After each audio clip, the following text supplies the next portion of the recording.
So, sewer line. One thing we have to ensure is that in our lab, we have to counter-check the clearance of the water. Before treatment, when you look at that wastewater, it is very dirty. But when you compare the two, the raw water, the untreated and the treated, there is no you cannot differentiate the domestic water from the tap and the treated vessel, the treated effluent. In the near future, we are looking forward. So good morning, everybody. I want to call all of us to attention now. Good morning. So just to notify you that we are starting our program in the next 3 minutes. So I'm calling those who are outside to come in so that in the next 3 to 5 minutes we start off the program. Kindly. To wash our washrooms, and it has already been approved by the NEMA. To minimize the environmental impact from the processes in our plants, we have provided what we call local exhaustion systems with their hoods. They suck the fumes that comes from our products when we are handling the chemicals.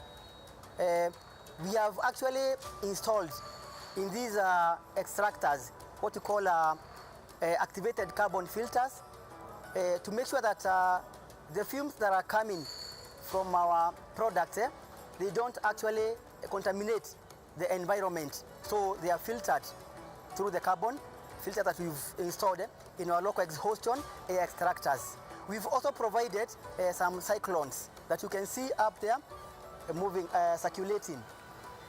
That's how we normally minimize environmental impact from the processes in our plants. We are looking forward to upgrade our laboratory. We have 2 laboratories. We have our instrumentation laboratory where we are right now, and we also have got a chemical laboratory. We are also looking forward to be outsourcing, to be subcontracting other labs, maybe to be bringing their samples here to analyze for them for commercial purposes. We are also planning to, in the future, also to upgrade our lab to have a biological lab, so whereby we shall be analyzing microbial specimens. We shall also expand our lab and also increase our facilities.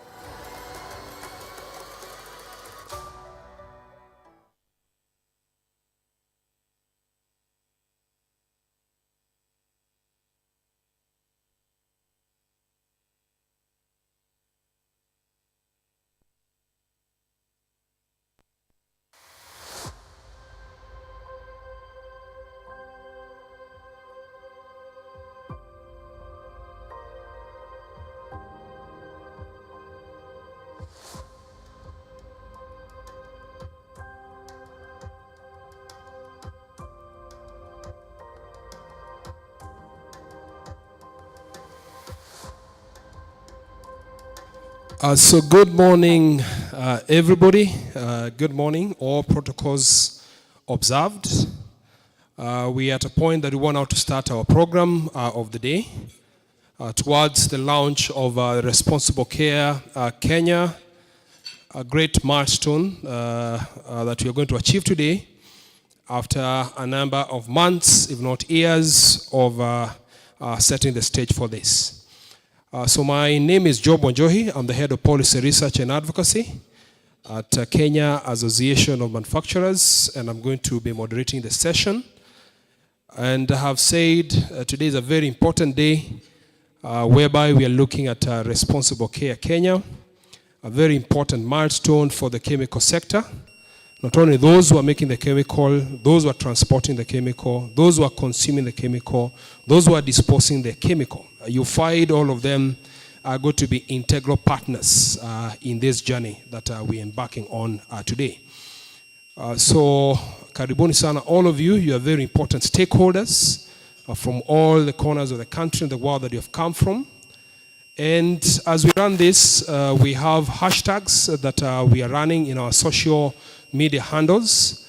We have hashtag Responsible Care Kenya, as is displayed there. We have at sustainable manufacturing and also hashtag ukamilifu. So if you have time, go to our Facebook page, to our Twitter page, to our LinkedIn, and look for these hashtags, and let's contribute to the discussion. So the program of the day looks like this. We are going to start with the opening remarks coming from Mr. Tobias Orlando, the Chief Operating Officer. Then we'll have our CEO speaking after him. We'll have the chapter patron, Kenya chapter patron for responsible care, Mr. Manoj Shah, also coming to speak to us. After that, we'll have Moshai Konyiha, our director and a former board chair, also coming to make an address. After that, we'll have remarks from Mr. Barry Deyer, ICCA board member, and then we have a board chair video which is going to be played thereafter. Then we'll have remarks from National Disaster Management Unit, Dr. Duncan Onyango also speaking to us. Thereafter, we'll have remarks from NEMA, represented by Mr. David Ongere, who is the Director Enforcement and Compliance. Then we get now to the keynote address to be delivered by Rodney Omari, Mr. On behalf of Honorable Soipan Tuya, the Cabinet Secretary. And then we get to the most important part, the launch of the Responsible Care Kenya. Then all of us will have a session whereby you can ask questions. It's an open session for all of us. So as we make the remarks, moderate, as we do the launch, pick that pen and paper, write down that question. We'll have a number of minutes whereby you can ask questions, and the able team of the speakers will be at hand to answer to this. And then we'll get now to the closing remarks, and then the media presser will be conducted by the speakers of the day. But before I invite the first speaker of the day, I would like us to have a quick round of self-introduction. I've mentioned my name, Job Wanjohi, from KEM. And I'm going to request Georgina with a mic that we can start from this side. We can move from this table. We can start from this table, that table, moving clockwise until we get to where the chief guest is seated. Start from there. This side. Should I start? Good morning. I'm Maina Simon from Science Africa, representing the media. I'm Opija Raduk from Science Africa as well.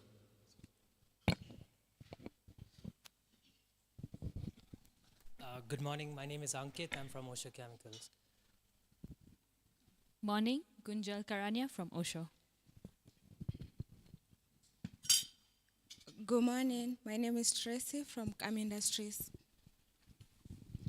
Good morning, Irene Wambogo from Dow Chemical, and I'm also in the Responsible Care Team Committee. Good morning, my name is Boro Karanja, and I'm the Managing Director of Cemex Holdings, where we make building materials. Hello everybody, Barry Dyer, Responsible Care New Zealand, and here representing the International Council of Chemical Associations. Thank you. Good morning, colleagues. Deirdre Penfold, Executive Director of the Chemical Allied Industries Association in South Africa, as well as Chemical Allied Industries Association Africa, and also a board member of the ICCA. And it's a pleasure to be here. It's been a long journey, so we're really looking forward to it. Good morning, everyone. My name is Francis Camero, representing Tropical Brands Africa Limited. Good morning. My name is Peter Asewe from Tata Chemicals, and I'm also part of the steering team Responsible Care Kenya. Thank you. Good morning. My name is Joyce Nyaboke. I'm from Limspet Global Limited. Good morning. My name is Suresh Patel, Vice Chair, Chemical Sector at KM. I'm a manufacturer of chemicals and a member of Responsible Care team. Good morning. I don't know why we're not responding. Good morning. Or you just want to hear our names without responding to our greetings. Good morning once again. My name is Wycliffe Wanda from Kifwa. Asante. Hello everyone, I'm Christine Master from BASF. Good morning. My name is Jane Kisutia from Government Chemist Department. Gilbert Koech, Radio Africa Group. Maybe you can say what Kifwa is for our guests. Okay, thank you. Kifwa is Kenya International Freight and Warehousing Association. We are the sole representative of all custom clearing agents and freight forwarders in Kenya. Asante. No wonder we're saying good morning. Good morning. My name is Joab Onyango, Kenya Chemical Society. Thank you. Good morning, John Mumbo from NEMA, National Environment Management Authority. Good morning. My name is David Ongare, the Director Compliance at NEMA, deputizing for the Director General today in this meeting. Benedict Makali, Pest Control Products Board. Good morning, Samuel Kamunya from Basigo. Maybe you're wondering what a bus company is doing in this meeting. But in the next few years, we'll be coming to the end of life of the batteries that power electric buses, and they contain chemicals. So hence the opportunity. Thank you. Good morning. My name is Joel Mutai from AAK Grow. Good morning. My name is Nyabero Vena from Biblia Husema Broadcasting. Good morning. My name is Chris O'Ward from the Informa Media.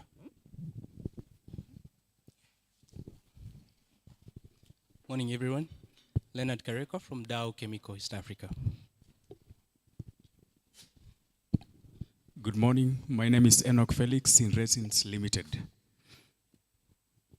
Good morning. My name is Dennis Mureithi, representing Sinresin Limited as well.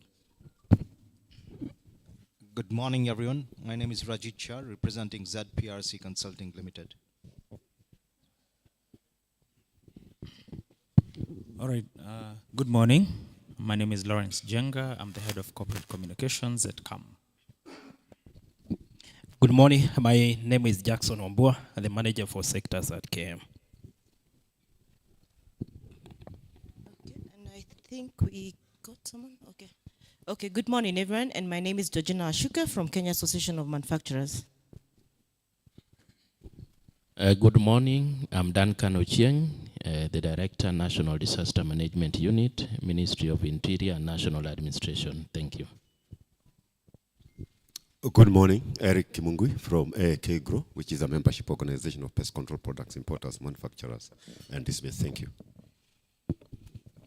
Good morning. Manoj Shah, Osho Chemical Industries, KAM Chemical and Allied Chapter Chair, board member of Agrochemical Association of Kenya. Good to be with you all. Good morning. Tobias Alando. I'm the Chief Operating Officer at CAM. Mushai Konyiha. I'm a board member at KEM and also from CKL Africa Limited. Good morning, everyone. I'm Rod Nyumari from the Ministry of Environment, Climate Change and Forestry. I'm here representing the Cabinet Secretary, Honorable Soipan Tuya. Thank you. Good morning to you all. My name is Anthony Mwangi, leading the team at CAM as the Chief Executive. And most welcome to you all.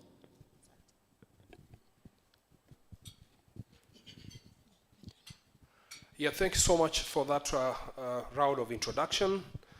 And also going to recognize those who are participating online. We are live streaming on Facebook, on Twitter handle, and many other handles that we have. So we are also very welcome.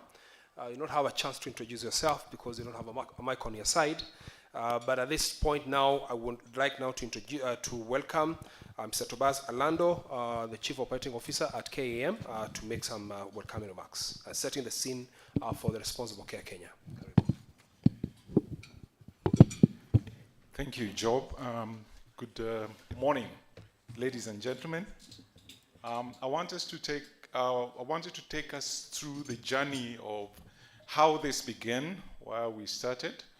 The presentation should be able to be beaming on your screen, but I'm glad that we have the manufacturers, we have the regulators, we have the users, the would-be users on board.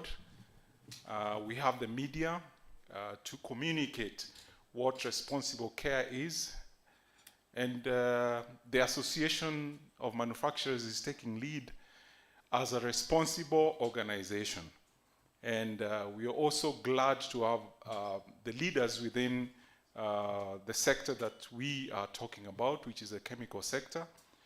And glad to have the ICCA representatives with us here. This journey, Barry can remember how we started back and forth until we are finally launching this process. So in terms of responsible care, Kenya, we already have a clear vision, mission, and values.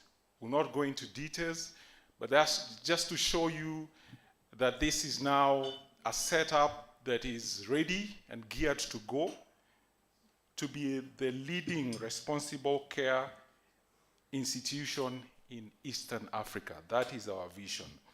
If you go to the next slide, we are privileged to be the 4th in Africa as an accredited by ICCA board in 2021. So that's a privilege that we don't take for granted as a country. If you look at who are the key champions we are targeting, some of you saw Kifwa here.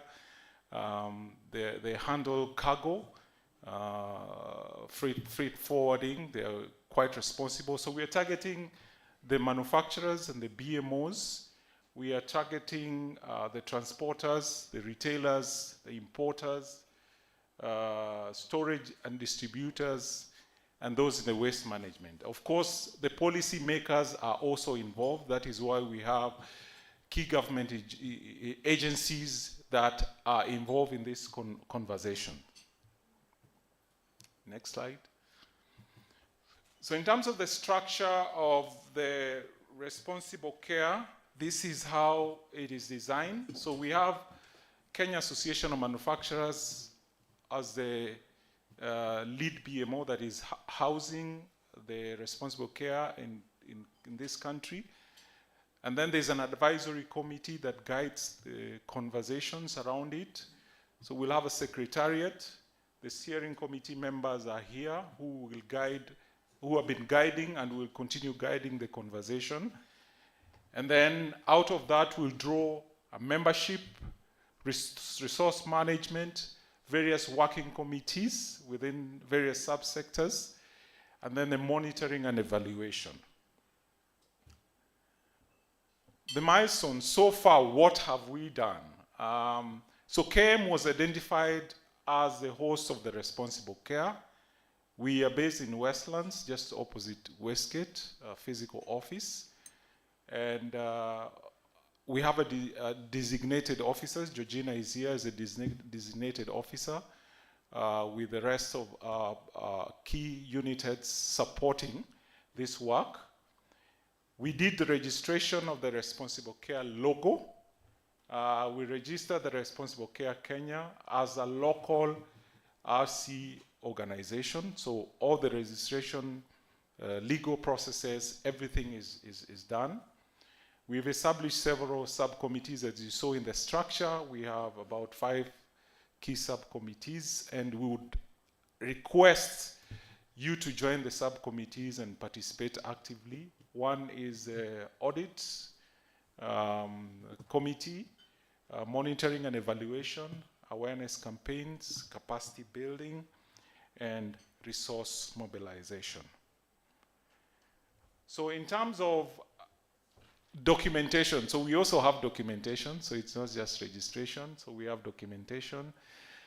We have a clear charter that guides the processes and what we need to do, so we are not launching what someone would call hot air. but it's a registered entity that has clear guidelines, clear leadership, clear charters, and clear guiding principles. Next. So our next steps now after the launch and going forward, our focus will be on capacity building and trainings. And you're welcome, and you're welcome to attend some of those trainings. You're welcome to suggest any area or specific needs area of training, and the team can organize with the support of ICCA, who are very, very, very much willing to assist us. We are targeting to onboard new members and new partners. So Kifwa, welcome on board, and many other entities that are interested or seeking clarity so that they may participate. We are targeting to onboard you so that we have a very strong responsible care initiative in this country. We are developing a strategic plan that is focused on the short, medium, and long term. And then the last thing that we're doing in terms of the next steps is continuation of our subcommittee work. Issues around audit, M&E are keen, campaigns and capacity building. We've done several capacity building. I think Osho did host us in their premises when we did a couple of trainings some times back, and we'll continue to do that. So ladies and gentlemen, this is a reality that is here with us, and we welcome you on board. Thank you very much.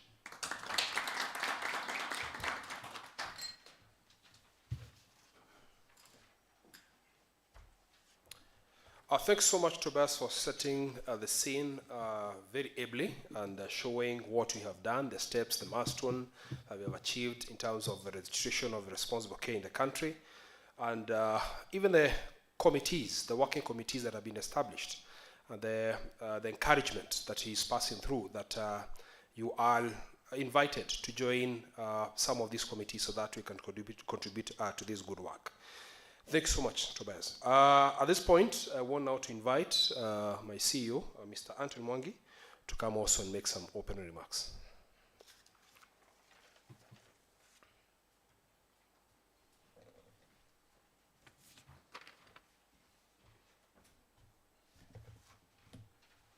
Thank you, Job.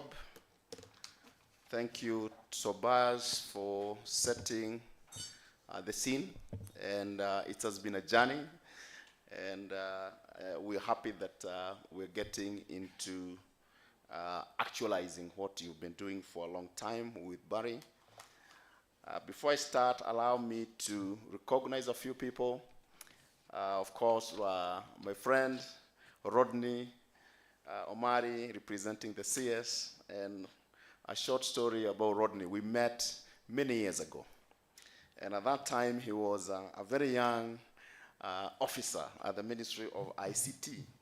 So when we met today, I could not recognize because him, because he has grown, you know, both in height and breadth. I guess it's because of the ranks that he has also been, doing a good job both at the Ministry of ICT and the Ministry of Environment. So good to see you again, Rodney. Barry Dyer from ICA board and the team, Duncan Daktari from National Disaster Management Unit. We have our Responsible Care Chapter patron, Manoj. We have a board member, Mushai Konyiha, and Nema Daniel. We've been working together on many issues. And all of you, all protocols observed. Ladies and gentlemen, good morning. So it's going to be a bit of a reverse on how we do things, because we could have started with introducing CAM, because there are many people who may not know why we are doing what we are doing as Kenya Association of Manufacturers. So of course, you've given the introduction of what you're doing. I just wanted to give you a very short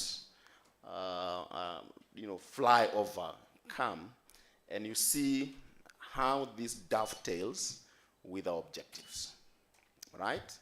If you look at our vision, We want to be a world-class business membership organization. As Tobias has said, we're the fourth BMO, or the fourth country, to be accredited by ICCA. And we cannot be a globally, a world-class BMO without doing what you're doing here today.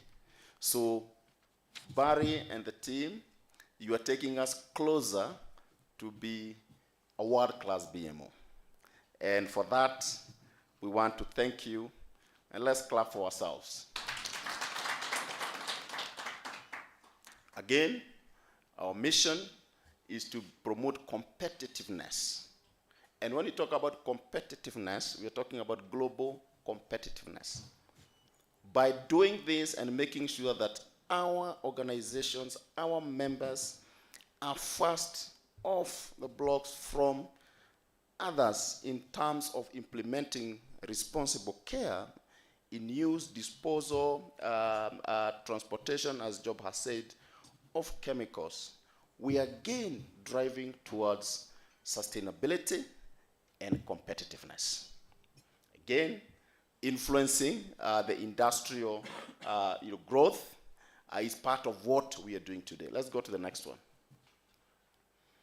If you look at our categories of membership, this is how our universe looks like. Okay? 14 sectors, 1,300 active members across 41 out of 47 counties. We would love to have footprint in each and every county, but now we have representatives seated in those region headquarters representing the country. Our view and our hope is that we're going to cascade what you're discussing today to all these cluster members, because in every one of these sectors and 53 subsectors and many more subsectors use chemicals. And we want to be able to cascade the knowledge that we get through ICCA to our members across those regions. Right? Again, competitiveness, we've talked about this, so let's go to the next one. These are our services. Obviously, this is part of all of this, and that's what we have on policy. We have the Ministry of Environment, our linkages with ICCA and all of us here, information, and of course, business facilitation. So, and we are doing all this because we are central to the development of Kenya. Right now, our contribution as manufacturers to GDP is 7.8%. It should have been higher. If you go back 10 years, the graph looks like this. But we've been challenged to move to 20% by 2030. The question is it doable? It's doable. Is it easy? It's not easy. If we work together, it will happen. But what does it mean when we move from 7.8%? Today, we contribute to the public coffers in excess of 360 billion to taxes. 360 billion. Outside public sector, manufacturers have the highest waged employment at 352,000 outside the public sector.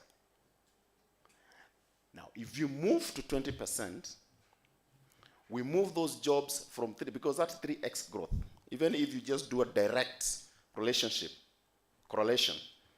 you move from 352,000 jobs to 1 million jobs plus.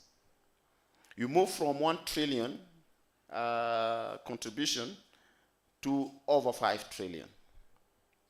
So we put it there to demonstrate that it is possible for us to grow our manufacturing.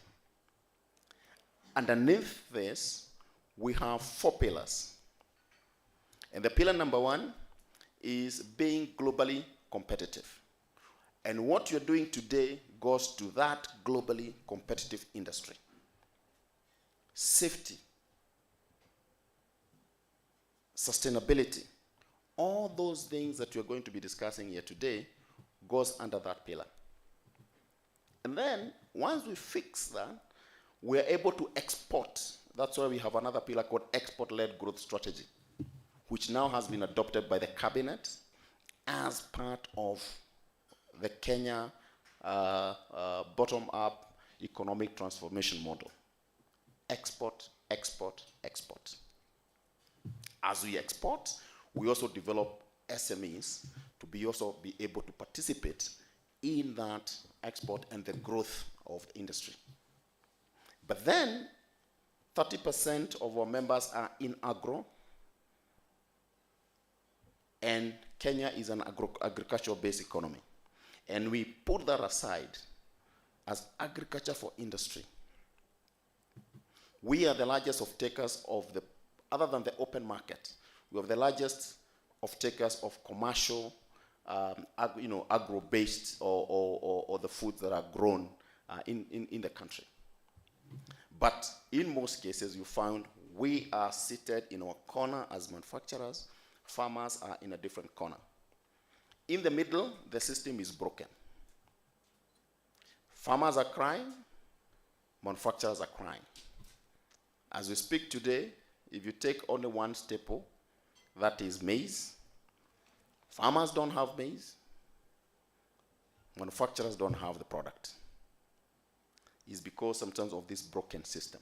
So that is going to be our arrowhead to try to influence and see how do we actually impact the country from food security perspective and from manufacturing and agro-processing perspective. So I just wanted to highlight that, just to put into focus that what we're doing here is not outside our core mandate, is actually part of our core mandate.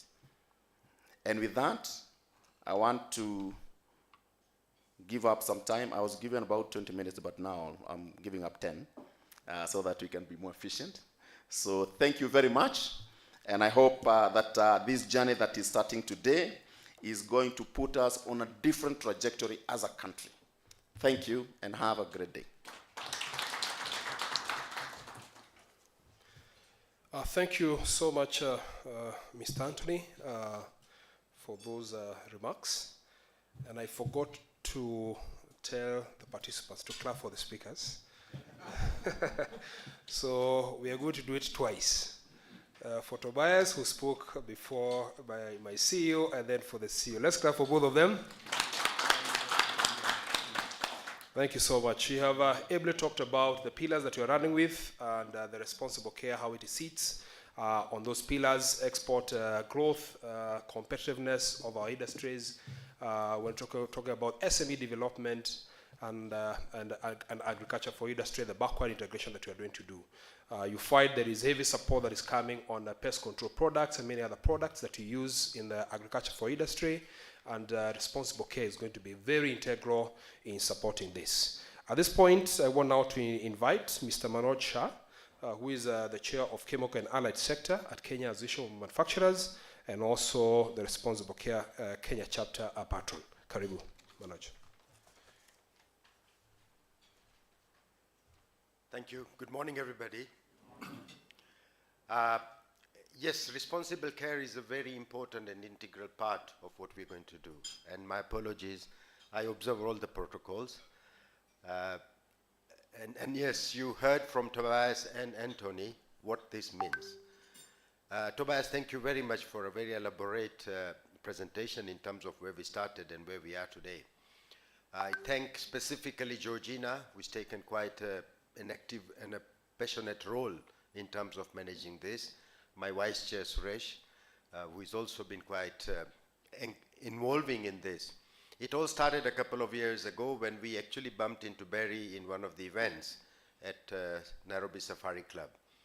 Now what happens is that as a manufacturer, depending on whichever sector you come from, you will always have certain responsibilities to uphold. while of course chemicals is where we are concentrating, but anything and everything in any production cycle is a raw material, and it has a life cycle. If you realize today, 7.8 to 20%, and all the challenges that are coming with us, on top of it, erratic changes of policies. But that's what we have learned how to live with, but we'll have to cope with them. And this is where responsible care becomes very critical. Self-regulating is very critical. Self-regulating is our lifeline. We, in some sectors like agrochemicals or veterinary and the like, I'm not sure it's any less in, say, pharmaceuticals, we are over-regulated, and thus we understand the meaning of regulations and how to manage those. So if you suddenly notice certain arms of the government have started becoming authorities, anti-counterfeit authority and the like, what does it mean? Extra regulations, extra cost for us, and yet we have to manage our businesses within our mandate. Regulators have stipulated policies. Those policies sometimes we don't understand, or the way they are implemented, there is a gap somewhere. So either we are resisting, we are finding it a burden, and that's not an excuse for you not to do what is required of us. Some policies, some regulations have been there, and either they were not enforced, so the time they get enforced, and in the manner they get enforced, again, we have a collision. This is why responsible care becomes very useful tool. The more we implement this tool in each of our institution, the better for us to ring fence us on the long journey that we are going to have to achieve those numbers that have been just highlighted. We have always done it indirectly on our own, and this time I know what it means to each one of us. It's not easy, but yet it is a burden we have to carry. And whether we like it or not, this is the country we know, this is the country where we have invested, this is the country where we operate. We still have to move forward. We still have to get the courage. Hata tukianguka lazima tuamuke. And not only us, anybody also will have to pull. So we have seen 14 sectors, many subsectors. We will need to promote these to each sector. Last week I had a cocktail for some of our customers in Nanyuki side. Again, I had to highlight, because those are agriculture customers and they have a big burden because they are exporting their flowers, vegetables to the rest of the world. And we have guidelines. We have the MRLs, the PHIs, many other things to worry about. Once again, it was responsible care that I had to promote. I'm glad I have Eric, Joel from AAK. AAK is another major player. I know we wanted to reach out to VMD, Veterinary Medicine Directorate, as well as DVS, because these are all our stakeholders. I'm only talking of the ones that touch us, but you can imagine each company or each manufacturing sector will have. So we need all of them to be in so that we're talking a common language, and what we're implementing is something from a common platform where it's easy to digest and move on. The biggest challenge has been misunderstanding or implementation part, but those are regulatory and all that. But this is why responsible care, I keep repeating, and I think each speaker is speaking about it, how integral it is in part of what we do. In manufacturing, you will have many things, including waste, to manage, because in a manufacturing cycle, you will always have something as a waste, whether plastic, anything, and we have seen regulations. So Barry, when he visited us initially, just on a, on the surface visit, there was a lot of finding. So I think we have a lot, even Peter Asewe, when he explained that, we had an opportunity during our AAK meeting a few weeks ago for him to come and explain what responsible care means. So Peter, you also did a good work. I'm glad we have capacity within Kenya in terms of qualified manpower who can pull and work with us. Asante Sana, I can keep speaking, but I think I'll lead into Anthony's 10 minutes he had given to somebody. Thank you so much, and let's embrace this, and we need to tell each sector to become part of it. This is just on the surface, but if you go into the membership of KAM, AAK, and the many other institutions, we have a lot of people to keep convincing, to understand responsible care and join in. At some stage it will be overwhelming, but I think that's the way to go for us. Asante sana.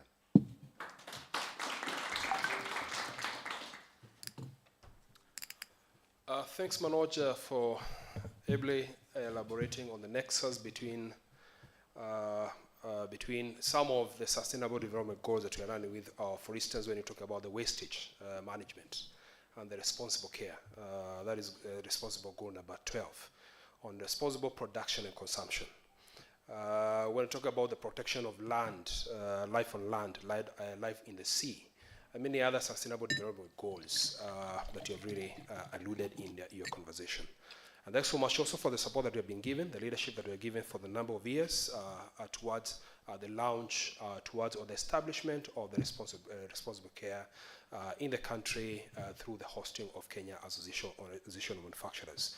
And to continue with this conversation, now I want to bring on board Mr. Mushai Konyiha, who is going to talk a little bit about sustainability further and many other details that he has for us. Karibu.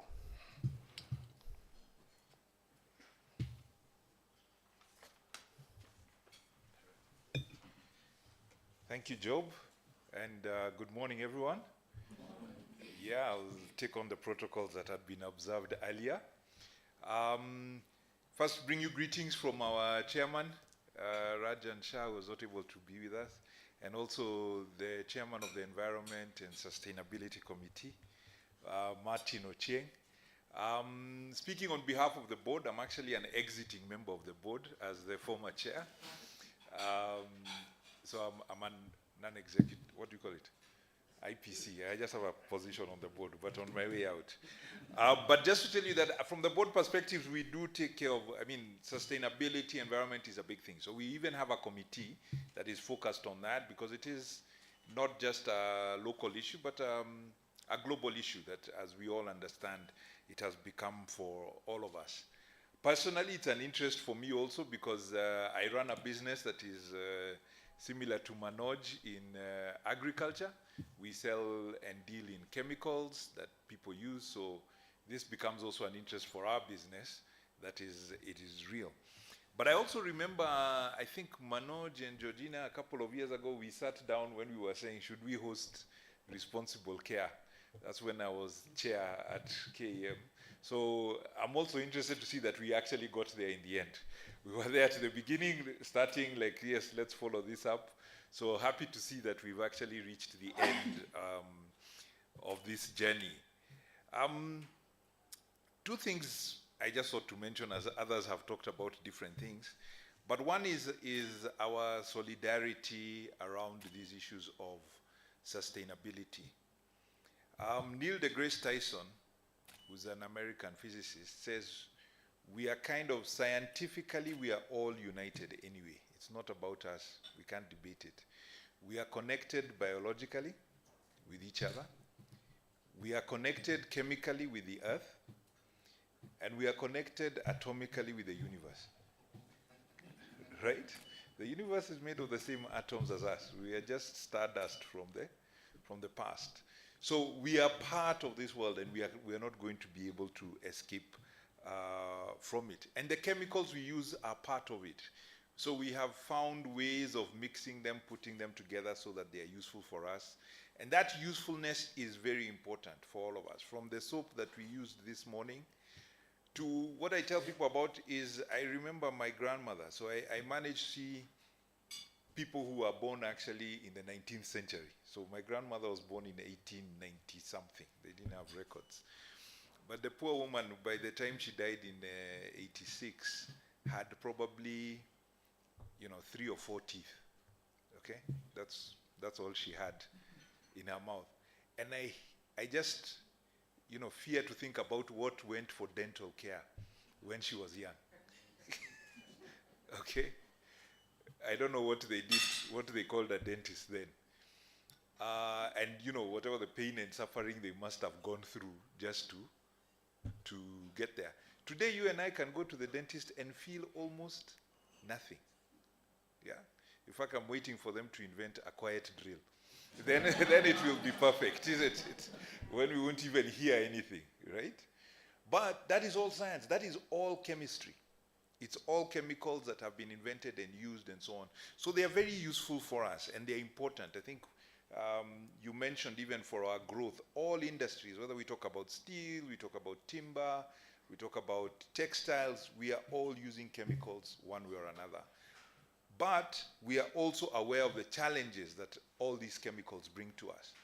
Even as we use them and as we get the benefits, the world is coming to realize, one, the chemicals or the source of chemicals are not endless. We have limits to what the world can produce and what we can use. And two, also to understand the effects of the chemicals that we are using in the long term in different places, different environments, what we are doing to biodiversity, to the oceans, and so on. And that is just knowledge as we build it up. So we must appreciate both of those, the usefulness and the costs, and try and make sure that we can make this usefulness continue to work for us, but minimize or exterminate these other costs, especially the costs which are not related to what we are doing. And the whole world and the consumers and so on are very busy telling us all about it and what we can do. This is the same world we are all going to live in, so it is important for us to take care of it. But therein also lies our opportunities, because not only are there opportunities in terms of sourcing all these chemicals, because if we can recycle, for instance, and we've done a lot of work in KEM, I see some of the members here also, Kareko, on recycling plastics. There are other chemicals can be recycled, and one of the key things we're talking about is how do we get circular economies. We've got to be able to use our chemicals or whatever our resources, our global resources, in a circular fashion. It's no longer just take, use, and dispose. We must be able to bring them back into, because they're actually even usable. And I like to emphasize for places like us in Africa, where we are not necessarily resource rich, we are not cash rich. We can't just pay for resources. Recycling becomes very important for us. We must get all the value that we can from our inputs. Similarly, we saw the videos earlier on about chemicals, things like chemical spillage and so on. We all know that is waste. So for us, and we know now we are under serious cost pressures, whether it's coming from government, from taxation, we've had a new Finance Act and so on, global inflation. Saving money is important. And responsible care will help us to actually save money. If we are taking care of our chemicals better resource usage is always going to save us money. And we must become more efficient if we are going to become globally competitive. That efficiency is not an option. And finally, to say that, which is why I'm glad that KEM is at the head of this, and we must all as industry, especially, be at the front of these conversations. For a long time, we've allowed the conversations to be led by environmentalists, by consumers, and they are leading the conversation and beginning to make the rules around what is going to happen. We must also be participants in those conversations. We can't just be the rule takers. Sometimes we are hiding because we are embarrassed. We don't want to be seen, so we are kind of cowering, and then we'll be beaten. Like Manoj was saying, when the rules come, they come with big rungus, as we call them here, to beat us down. But we must be at the front. We must be there having the conversations around the chemicals. There will be difficult conversations. Some of them are not good conversations because there are things we are going to have to change. Actually, what it says that from us, the practices that we are doing, some of the chemicals we are using, the formulations we are doing, we might need to change, and we have to be prepared for that. So we are saying, what are we going to change to, and how are we going to move forward to deliver the same benefits that we do to our society? So we be prepared to change, but be in the conversation. And this is a good platform for us to have a conversation, which is also, like we say, a sensible conversation, because none of us wants to go back to dental care of 1890. Thank you very much. Thank you.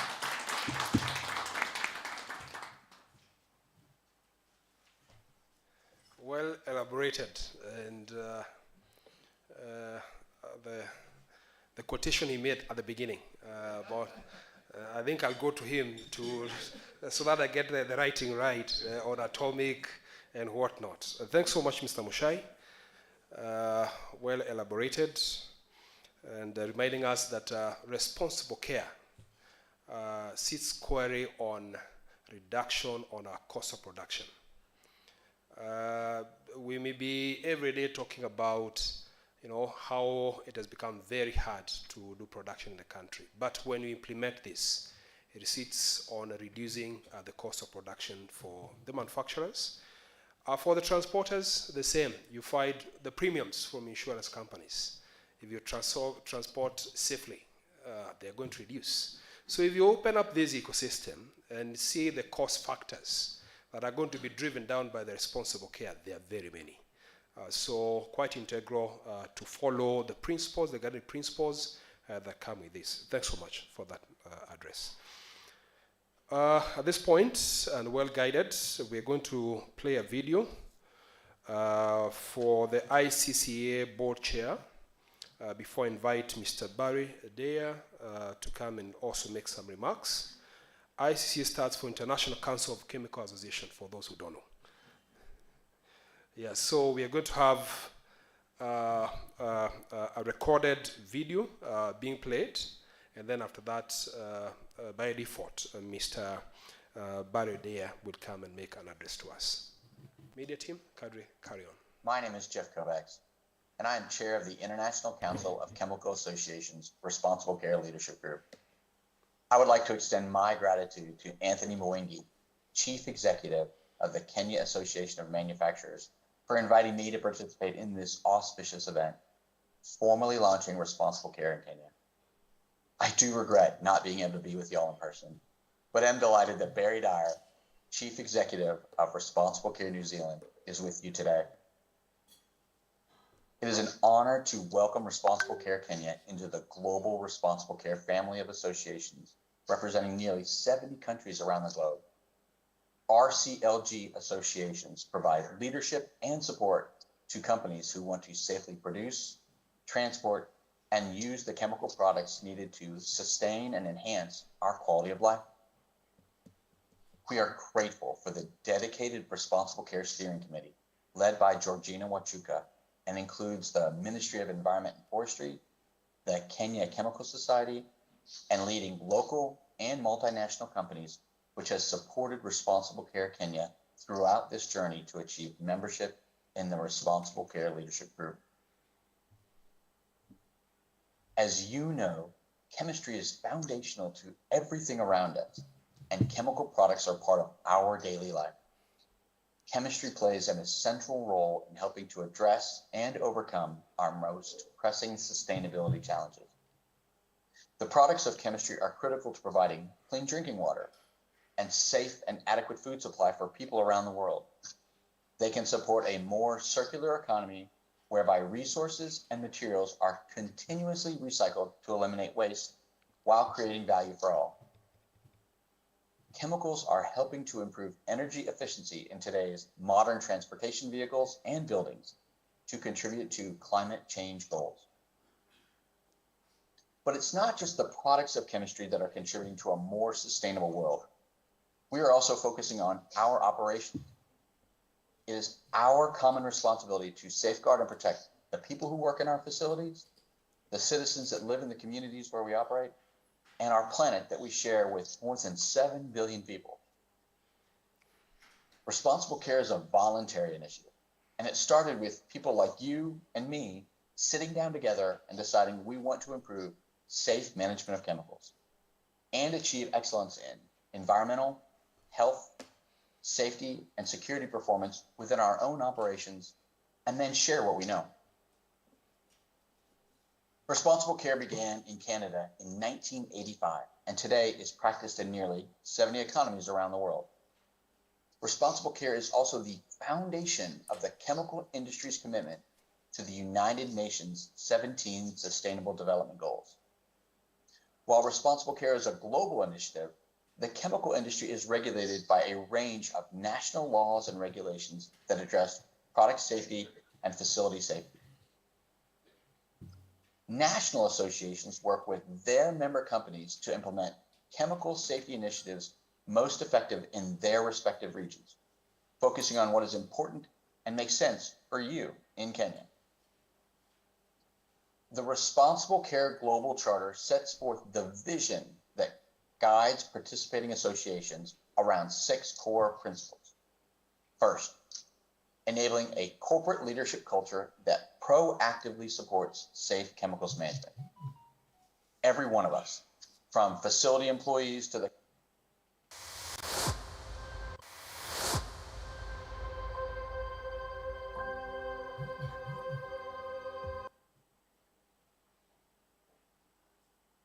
responsible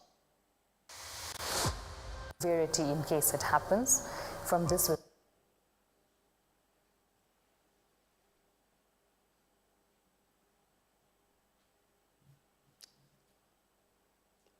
you have a challenge, please? Greetings, everyone. My name is Jeff Kovacs. Chemicals are helping to improve economies around the world.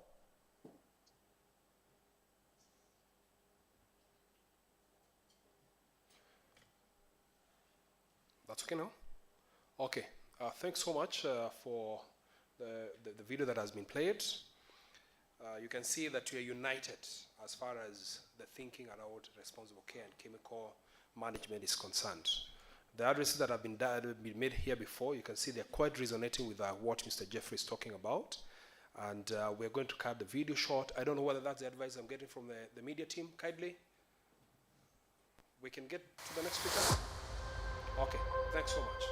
So let's welcome Mr. Barry Daya to come and make his remarks. Thank you so much.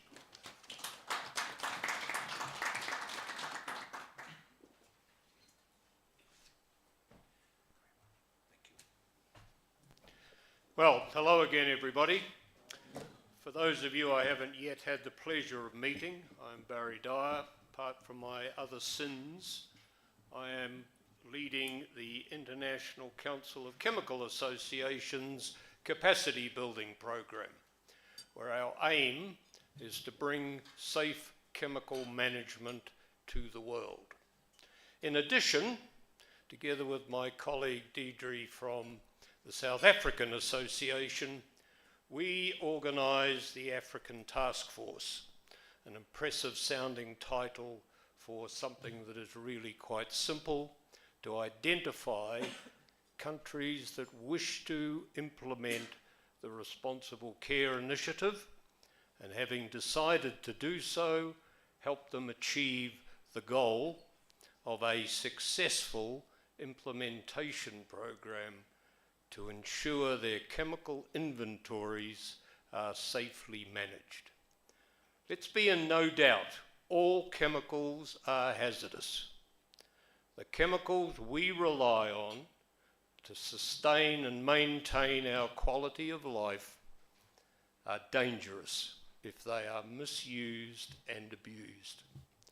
And the Responsible Care Initiative, as our chairman would have told you, arose from a horrendous disaster in Bhopal, India, some time ago, where nearly 4,000 people died through a combination of ignorance and mismanagement on the part of the industry.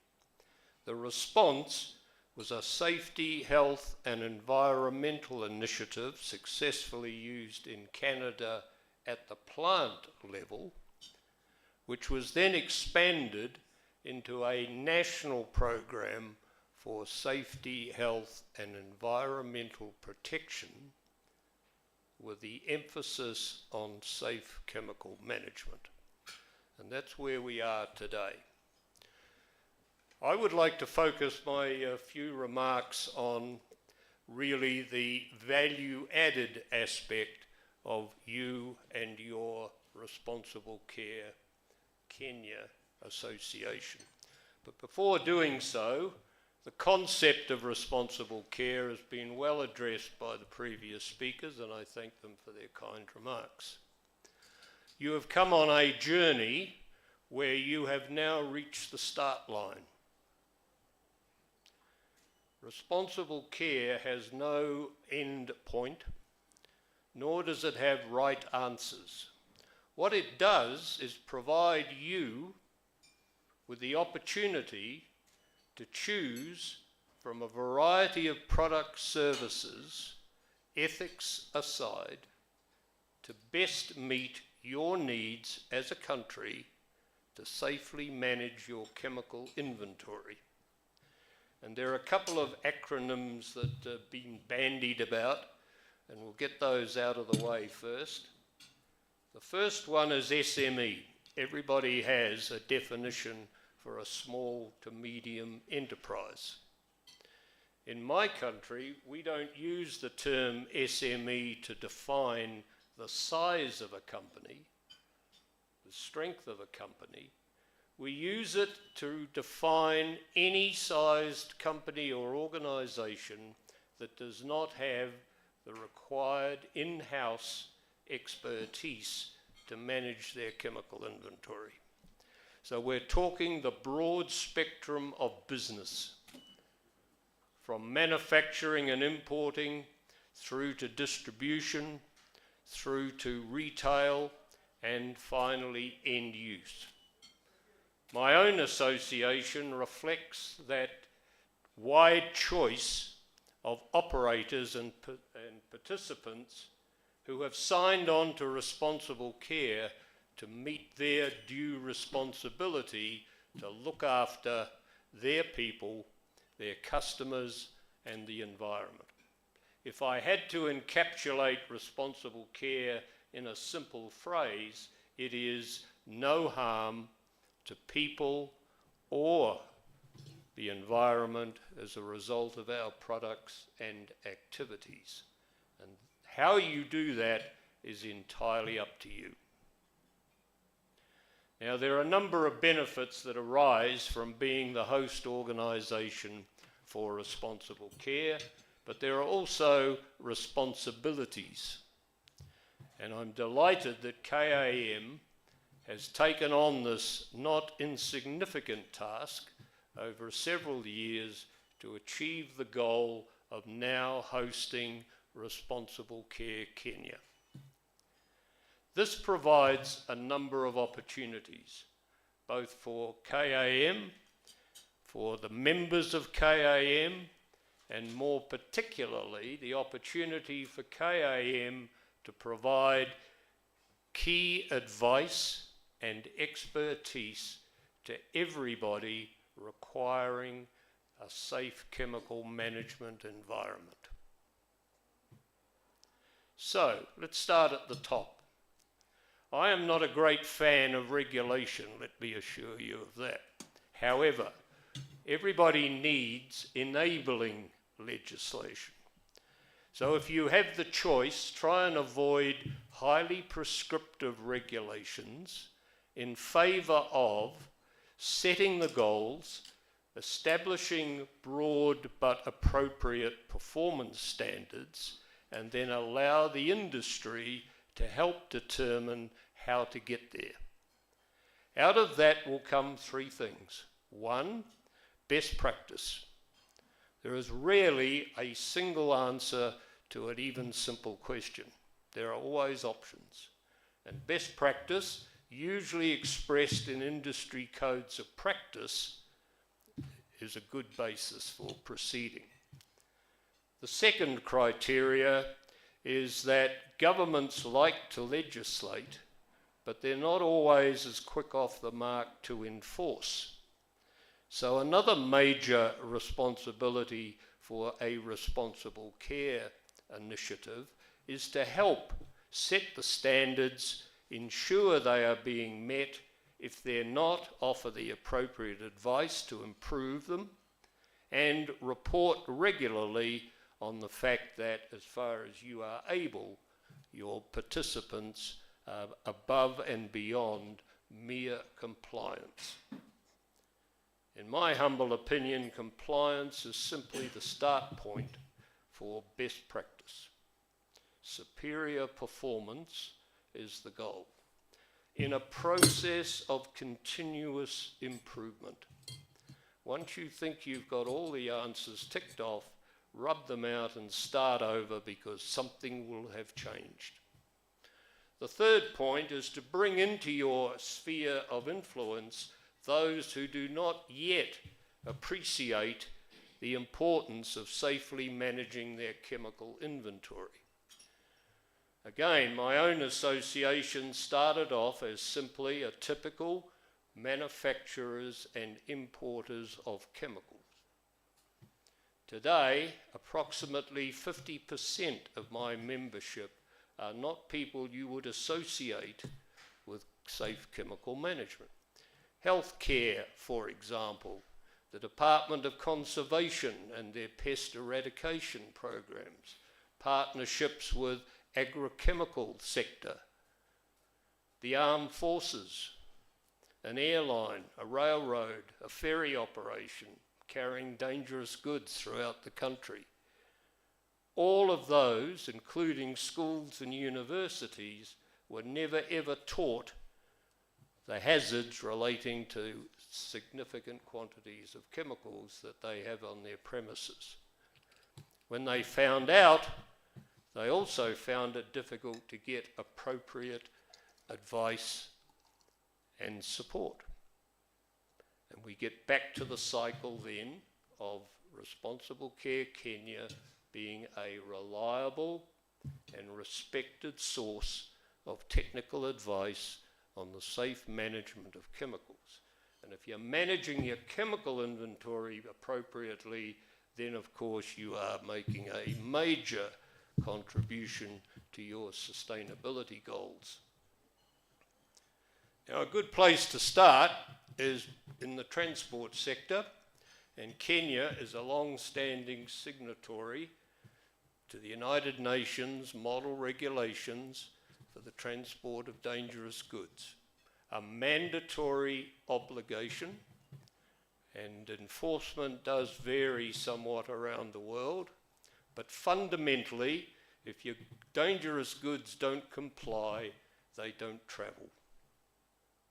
On the other hand, the upcoming globally harmonized system for classifying and labeling chemicals, regrettably, is a voluntary program. So it's going to take longer to implement. That said, thanks to the innovators here in this room, many companies are well advanced in implementing the GHS system, and they will become the reference points to help Responsible Care Kenya demonstrate to others how it should be done. And in that respect, Manjo, I think, has been somewhat modest in understating his company's contribution, along with others as the responsible care champions, to say, hey, we're not just talking about this, come and have a look and we will show you what we are doing. And there's the secret, to have a reference to which you can go, highlight the good and perhaps the not so good, but on the basis that whatever you're doing, whatever you need to do better, we can help. The way this works is that Responsible Care Kenya will speak with you about what your needs might be. We will then, where we can, provide several categories of support. One, technical advisors to help you do what you need to do better, and particularly upskilling your own people to be able to pick up on that role as soon as possible. Secondly, is to help with the administration of what it is you're trying to do. So there are model codes of practice. There are documents that you can modify to your own particular requirements to help understand complex regulations and obligations and reduce them to a simple form. There's the ongoing need for training. And last but by no means least, there is measuring performance. Now, every year, the global chemical family tells the world how we're doing. Not how great we are, not how bad we are. There are plenty of people waiting to tell us that anyway. What we're able to do is say, here is our program which is demonstrably successful. If you can explain to me another example of a global industry initiative that has not only 58 participating countries, all with a common goal, I'd love to hear about it. You are the 4th association in Africa. As such, my expectations are that you will become a role model for other African countries to achieve the same goals, safely managing the chemicals we all rely on. It's often forgotten that the globally harmonized system is not just a workplace health and safety issue. It was actually created to facilitate global trade, to standardize the classification of chemicals crossing the globe in a variety of forms. So you get the double the value. You get the knowledge that your trade activities are reflecting best practice, and secondly, those goods and services are being safely managed to the best of your abilities. As I've said, this is an ongoing journey. There are another 51 countries in Africa that are going to need your help in due course, so you can look forward to that. Just as I appreciated the comment about going to the dentist, the pain has almost been fully removed, except in my wallet. So I just thank you all again for the opportunity to be here. This is indeed a significant event. I thank you each and every one who is contributing to that event, and I look forward with interest to following Responsible Care Kenya throughout the journey ahead. Thank you very much.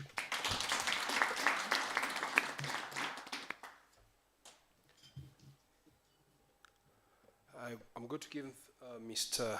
Bayer his sunglasses.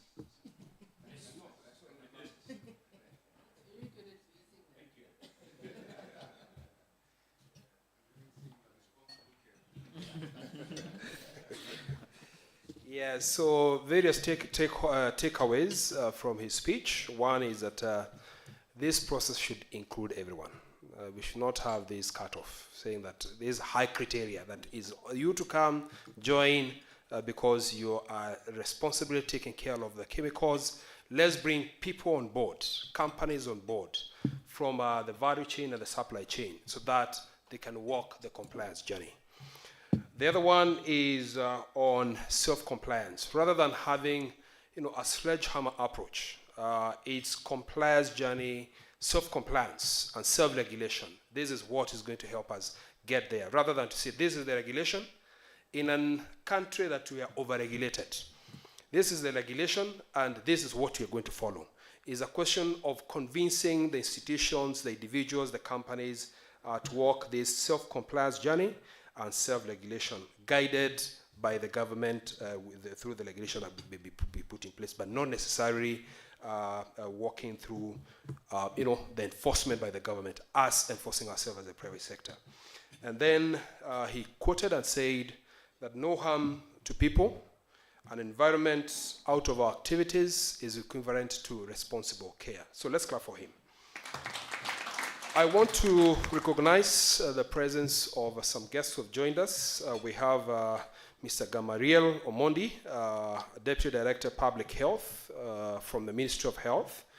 We also have Mr. Kenneth Kirige from Water Resource Authority, and also Mr. Milau from the Department of Multilateral Environment Agreement at Ministry of Environment. Also the Secretary to Multilateral Multi-Sectoral Committee on Sound Management of Chemicals, where CAM is a co-chair. Now we move or change gear. We want now to listen to the senior government leadership that is here present with us.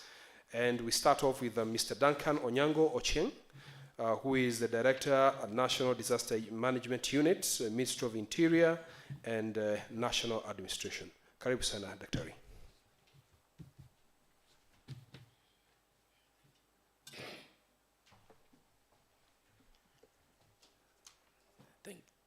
Thank you very much.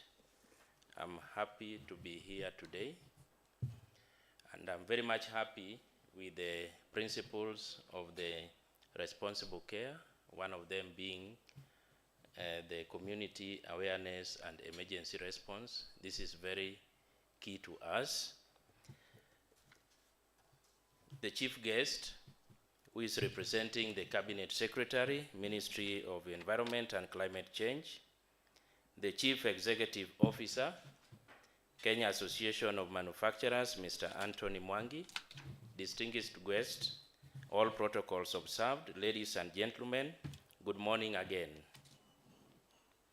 I stand before you today filled with a sense of purpose and pride as we gather to celebrate the inaugural launch of the Responsible Care Initiative, spearheaded by the Kenya Association of Manufacturers and supported by the International Council of Chemicals Association.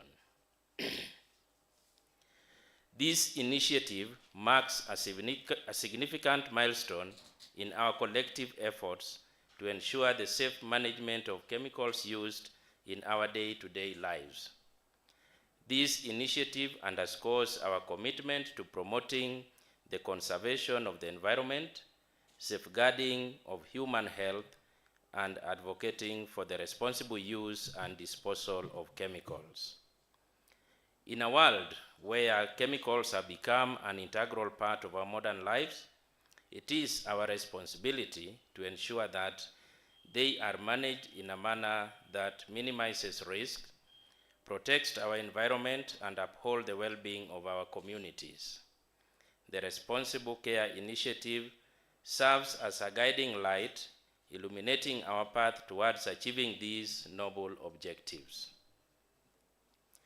Distinguished guests, ladies and gentlemen, by adopting the principles of responsible care, we acknowledge the need to integrate sustainability and safety into every stage of the chemical life cycle. From production to distribution, from use to disposal, we are committed to ensuring the best practices are followed and that the potential harm posed by these chemicals is mitigated through robust and proactive measures. Through this initiative, the Kenya Association of Manufacturers and its partners are taking a proactive stance. They are championing transparency, accountability, and continuous improvement in the management of chemicals. By doing so, they are setting an example for industries across the nation, encouraging them to prioritize the health and well-being of our people and that of our environment. The Responsible Care Initiative is not merely a set of guidelines or a one-time endeavor. It is a long-term commitment to excellence and sustainability. It calls upon us to constantly strive for better, to embrace innovation, and to evolve our practices in light of new knowledge and emerging challenges. But this initiative is not just about industry. It is about collaboration. It is about bringing together government agencies, industry players, civil society organizations, and the communities we serve. It is also about fostering dialogue, sharing best practices, and leveraging our collective expertise to create a safer and a more sustainable future. As the Director of National Disaster Management Unit, I assure you of our unwavering support for the Responsible Care Initiative. We recognize the critical role it plays in disaster risk reduction, as well as in enhancing of our preparedness and also promoting resilience within our communities. We stand ready to collaborate, to provide guidance, and to facilitate the implementation of the principles of responsible care. In conclusion, let me commend the Kenya Association of Manufacturers and the International Council of Chemical Associations for their vision, dedication, and leadership in launching this remarkable initiative.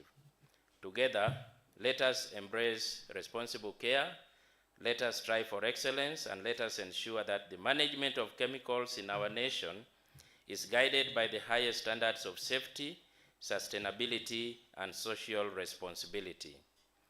Thank you, and let us embark on this journey towards a better, safer, and more sustainable future together. Thank you very much.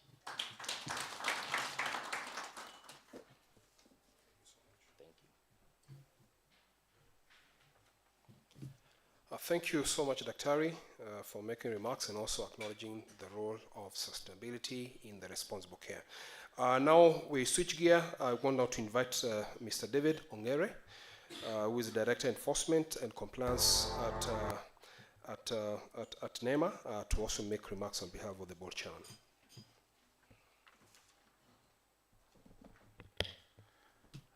Good morning, ladies and gentlemen. I have a short speech. It is 23 pages, so I hope you will survive through it. Many thanks. I am David Ongare from the National Environment Management Authority.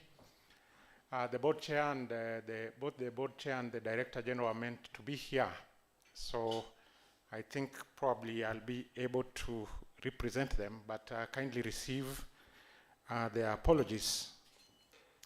The CEO of CAM, colleagues from other government departments, distinguished guests, representatives of Care New Zealand, Responsible Care New Zealand, Responsible Care South Africa, the ICCA, and many other agencies and colleagues here. It's really a pleasure also to be here to make some remarks on behalf of the National Environment Management Authority.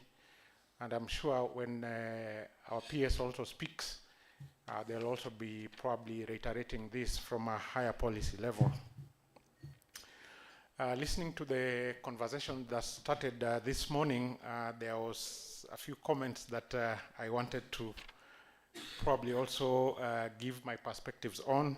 One from Manoj Shah, that many government agencies are turning into authorities, and as they become authoritative, there are more regulations coming on board. I believe that from experience, this is not what is playing out in the Kenyan landscape at the moment.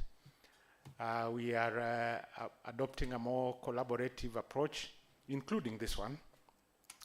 If you look at the journey I've walked with CAM and other agencies on self-regulations, and therefore there is less of what we used to have before of the command and control.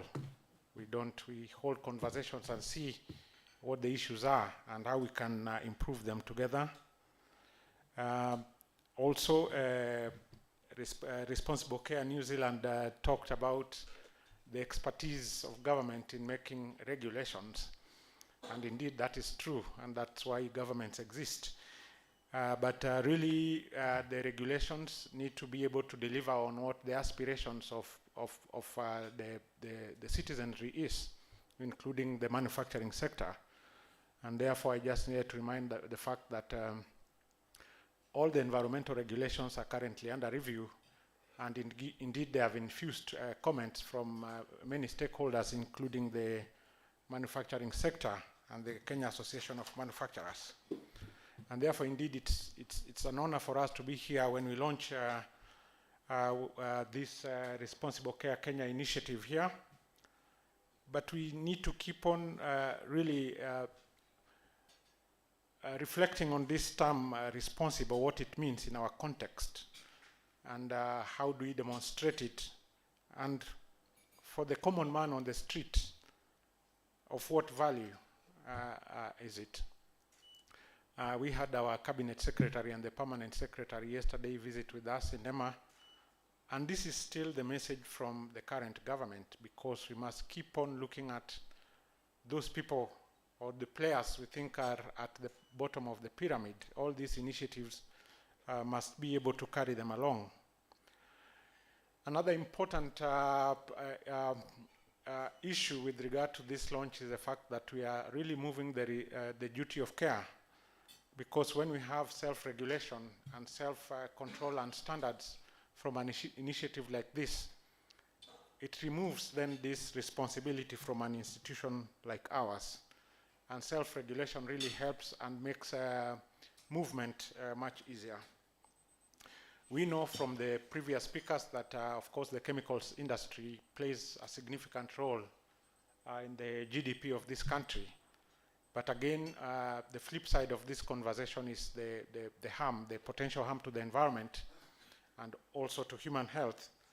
And therefore, I believe that part of the conversations around what we are launching today are to see how this can move forward in a holistic way, so that we are able to demonstrate contribution without really the adverse effects, because the previous speaker said that all chemicals really are, I think to use the word dangerous, that's the word he used, or harmful. And therefore, people have spoken here from various perspectives, from the perspectives of particle physicists, environmental chemists, biologists, and so on. So we must bring this vision of the current administration, because generally when such initiatives move forward, is the very, very small, if we call it that, players who are left behind. And there is this slogan around leaving no one behind. And therefore these small players, they handle a lot of chemicals of whatever nature, even in Kenya here. And therefore, as we move forward, we must find ways of also bringing them on board. So this is, it's against this backdrop that I think that when we look at some of the focus areas with this initiative, process safety, pollution prevention, distribution, employee health, and so on, these are important conversations as the country tries to industrialize with regard to our Vision 2030. NEMA has tried to provide the necessary legislation and tools to support the chemicals industry in Kenya in line with the adoption of the responsible care principles that we are discussing today. As I mentioned, the Environment Management and Coordination Act, through its regulations, has provided and has set standards and guidelines for the management of ambient air quality, water quality, effluent discharge into the environment, and indeed the environmental impact assessment. Of specific interest to you would be the fact that we have developed the draft toxic and hazardous chemicals regulations, and indeed we have had quite a number of conversations with industries, and within it, it provides for self-regulations initiatives, such as developing a pollutant release and transfer and register, and also looking at issues of pollutant releases to the air, water, and soil, and of course transfer to off-site facilities. It also encourages take-back schemes and other waste management strategies, including extended producer responsibilities. You will recall that in late last year, we unveiled the Sustainable Waste Management Act, which has also provisions for development of regulations to manage hazardous wastes. We are also currently holding discussions with industries on the extended producer responsibility regulations. And indeed, as we speak now, there are quite a number of producer responsibility organizations already operating within the country. So therefore, these are good signs that indeed this gospel of the duty of care is being taken on board by all the responsible players. In conclusion, really, I wish to applaud all the players here, my mother ministry, my parent ministry, Ministry of Environment, Climate Change and Forestry, through the Multi-Sectoral Committee on Sustainable Chemical Management, of which NEMA is represented amongst other ministries, departments, and agencies. I believe that responsible care, if well managed by the chemical industry in Kenya, will yield benefits in enabling legal compliance. And indeed, we are told that compliance is not enough. we were told it's the baseline. If I got Responsible Care New Zealand, well, they say that we go beyond that to higher standards of performance. There is need for education, awareness, capacity building of players in the chemical industry, including the informal sector, commonly referred to as the jua kali sector, on responsible care. Regular consultations with the regulators is encouraged, and indeed our offices are open throughout. So anytime there is any issue, you don't need to make appointments nowadays to see government officers, because we are paid directly by the taxpayers. So therefore it is expected that responsible care will complement the efforts by the government, rather than establishing parallel competitive processes that will not only be sources of conflict between chemical industry and regulators, but a win-win situation in achieving sustainable management of chemicals through responsible care in Kenya.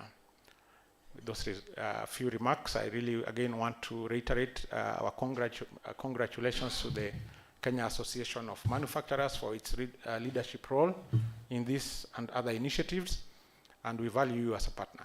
Thank you and have a lovely morning.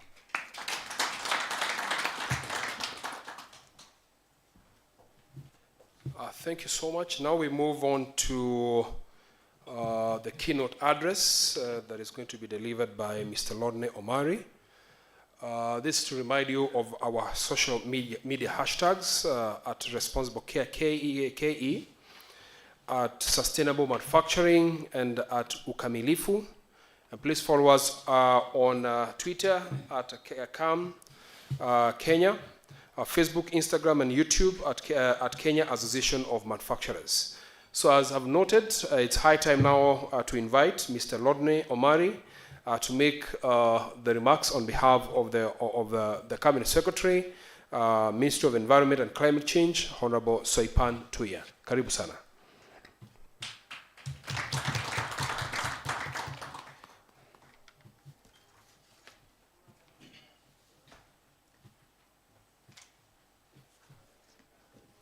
Thank you. It's a lovely morning. I think yesterday was colder than today. It's a pleasure to meet this wonderful group here. My friend Anthony come a long way. Like he said, I think we were in the Ministry of ICT trying to drive policy at that time. And it is the same thing. I've been in government for quite some time now.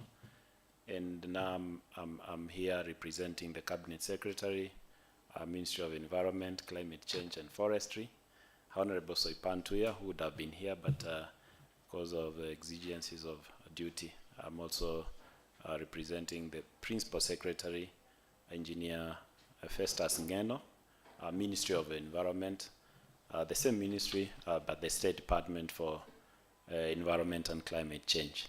So it is a pleasure to be here. And I also have a speech, but it's not our thing to read everything because it's in our blood now. It's in our blood. Distinguished guests, all protocols observed. Our friends from New Zealand, from South Africa, around the country, KAM, Georgina. This lady here, she's a compatriot. Sometimes you wouldn't know if she's in the private sector and I'm in the public sector. We drive each other along, and there are quite a few also in this. David Ongare from NEMA, and a lot of you, and of course the media, the manufacturers. It's a nice thing to have to set the standards yourself. It is good. You don't wait for that what you call over-regulation. Because when you set the standards, when you innovate, when you come up with something and you are doing it, and you know what you want. And it's, of course, within that responsible, being a responsible member of the community. You set the standards that people will come and follow. Of course, in the sector of the environment, what we are trying to do is making sure that where you are, where you stay, where you do business, where you actually do your things, you leave it better than you found it. And of course, part of government's responsibility is to make sure that the very small percentage of members of the citizenry who are deviant by nature. Of course, human beings, we are all, different in our own ways. It is to make sure that we remain focused on the national aspirations and the goals, and of course, within a given time, the strategic plans that are, what the electorate voted the government in to go and implement. So if the government in place is saying we want a clean environment, of course that government is there to make sure that the policies and regulations are towards that clean and sustainable environment. And to this end, we come up with so many policies and regulations and laws and rules and yet more, policy statements and gazettements of so many things. And people are quick to say, oh, government is over-regulating. It is a conversation that is there all over the world. When I talk to my friends in Europe, those in manufacturing or trade, they complain about EU having so many regulations. And being a member of the EU in Europe, you have to abide by so many of those regulations without exception. Otherwise, you are not able to trade, you are not, your goods are not going to be transported, or you are not going to export, even within the European Union. And it was rightly put earlier that Kenya is a member of the international community. We are a member of the East Africa community. We are a member of the COMESA, the World Trade Organization.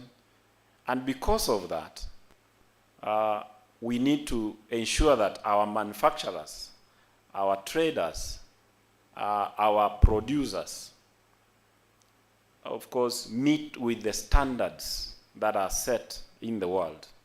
Otherwise, you will manufacture something within the country and it will not leave the boundary of Kenya.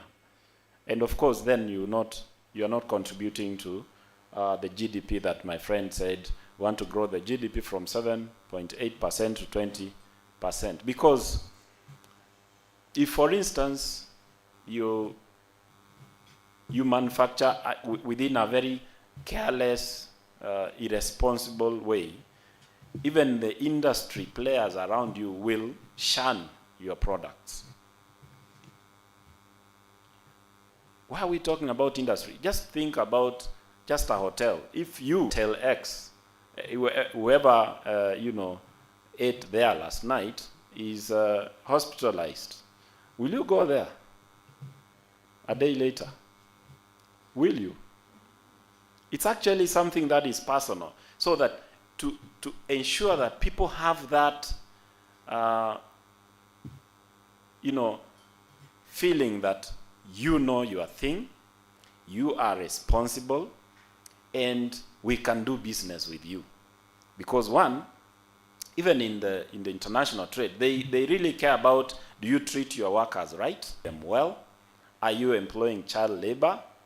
Are you abusing the domestic laws? So it is within that framework that I believe Kenya Association of Manufacturers, being a Kenya leader in terms of business, grouping, for industry players, came up with this initiative. Of course, you have the peers who are way ahead, like our friends from New Zealand, to try to make sure that our players within the country, for us to play in the international league, then you have to practice responsible care.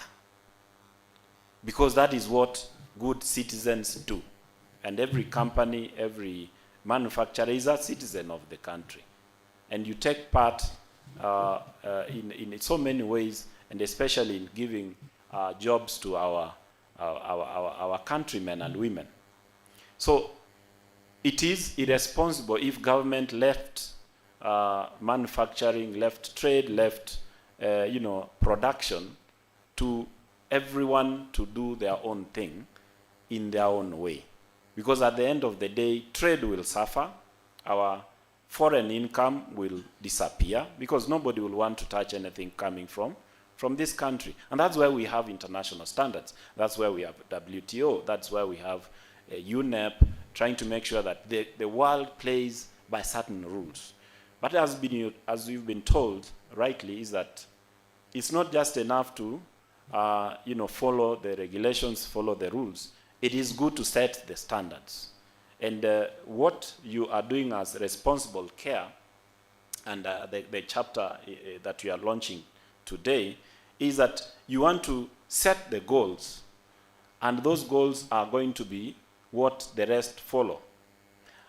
You are aware that the present administration, led by His Excellency President William Ruto, came into office in a bottom-up economic transformation agenda.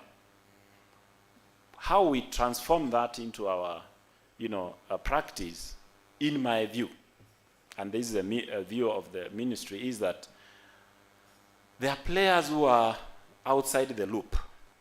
Of course, most of your membership are good citizens. They do this almost on a daily basis, and they have the skilled capacity. You have the policy director here, and there are people who have been very, very well trained. But we want to see that how we take care of chemicals, as you've been told, they can be quite harmful. But how we take care of the chemicals that are, more commonly seen around is going to be our next, agenda. And I want to challenge CAM and, Responsible Care Kenya to see how we can incorporate more, even in the informal sector, people who are not even in your membership, the Juakali sector. Why am I saying this? If you go to a garage, mending vehicles here and there, how they take care of even the waste oil. You go along some rivers here in Nairobi, they just pour the used oil into the Nairobi River, and that kind of causing pollution. Those are chemicals. And a few years ago, not so few, but it is still in our national psyche of what happened in the Sinai, in the fire accident, which killed so many people. It was actually waste oil, which was not well taken care of. So it was just poured along the trenches, and it found, and then some, spark set out a fire which killed over 600 people, if I remember, and maimed so many. And it is so, and it's in the informal settlements that this happened. And you saw what happened, is it a year or two ago in Beirut, where you just stop fertilizer. Fertilizer can be quite dangerous. People, yes, it's good, but if it's poorly handled, even in the celebrations, I'm sure our Asian friends they have this Diwali where you have fireworks. But if you don't take care of those, elements that cause the fireworks, you can have a disaster of a huge magnitude. So it is within within these experiences that we've had, that as industry, as responsible citizens, we come and say, we need to foresee and make sure that we have plans in place to make sure that everyone has the basic knowledge, the basic standards, and the basic processes that must be followed. So if it is a petrol station, how do they take care of the waste petrol or the waste oil when the car has undergone service? And even the healthcare sector, when you get your prescriptions, what happens when you, and it is a practice, people don't usually finish their dose. You leave those half empty bottles of a certain drug somewhere in the house, and you get sick another time, another drug. So they are piled somewhere. The tablets and everything, those are chemicals.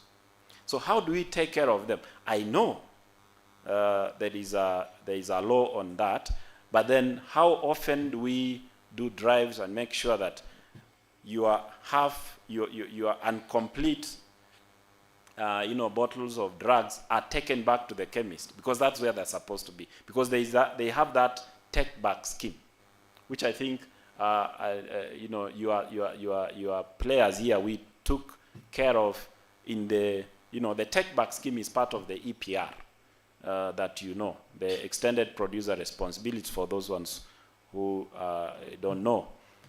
This is coming from the Sustainable Waste Management Act, which was, of course, accented to last year.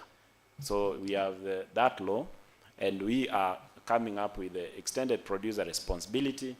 And of course, within that, there is the take-back scheme. You have the associations, like you said, on plastics, on so many streams. And of course, I think a month ago, we were launching that at Ole Sereni, of having this umbrella body of manufacturers on how do they take care of their waste after the production. Because chemicals are complicated in the hands of so many. So it is up to those ones who are skilled, those ones who have the expertise and the know-how and the infrastructure to deal with these chemicals. They have that responsibility, that added responsibility of safe disposal or recycling or reuse, whichever that we can make use of these chemicals, because again, we need to look at waste as a resource. But on another note, this morning, this afternoon actually, in the National Assembly, we are going to be having a motion on the ratification of the Minamata Convention, and that is quite something, because it's been a journey. We've been working with the Ministry of Foreign Affairs and the Attorney General's office to make sure that these conventions which help, and what's called the Bamako Convention also, on the issue of transboundary transportation of waste across borders, so that as a country we have standards, we have a convention that we report, and this is a good framework to kind of announce that today everything going well. The National Assembly will pass that, will ratify the convention, the Bamako Convention, the Minamata. The Nairobi Convention is on the way, and the Kigali one is also on the way. Those are very key instruments internationally. Kenya is a member of the international body, the UN, and the other things that I've said. Mr. Ongare talked about there is the chemical, the hazardous chemical. We have a regulation under EMCA, that's the Environment Management Coordination Act, which is also under review. We are coming up with some regulations on waste tires. We are coming up on hazardous chemicals, management of the same, so that then we have a kind of a smart way of dealing with these things. But it is good to, as industry, as players, as manufacturers, to work with government. I've seen in Europe, even academia. Our academia has not, in my view, has not really been playing their rightful role. Yes, it's good to train. It's good to train students. It's good to have the knowledge. But it's good to have knowledge that is practical. What they do over there, you find a company sponsoring a PhD student to undertake their PhD, to take care of some problem they have. So if you have a problem in a certain chemical, which is a byproduct of your manufacturing, you sponsor 1 or 2 or 5 students to undertake a PhD in that area. And what they do is that your supervisor, they are usually around 5. You have 5 professors as your supervisors for a good reason. One of the professors is somebody in the industry. Let's say it's a chemical to deal with maybe water management. So you have a professor from Nairobi Water and Sewerage in that panel. So that whatever you are saying, it's actually something, he'll say this is not workable, this is workable. Another one from outside the country, a peer country, that is ahead of you. So that then you don't just localize your knowledge, but you get also to learn. And of course, the university also appoints somebody that is there. And of course, you can also get somebody you feel can be a mentor and who has gone ahead in that. And most of them do their studies inside the factory. The PhD, you find there is a wing within your company where your PhD students are doing their research. So they're constantly looking at your production and making sure that they can tell you where to innovate, where to make it better. This is what happens, Mr. Ongare will attest, with what the government did with Kibo's Sugar and Allied. I know people say so many things about Kibo's, but I believe it's one of, and I know there are others, it's one of the best companies which have embraced innovation.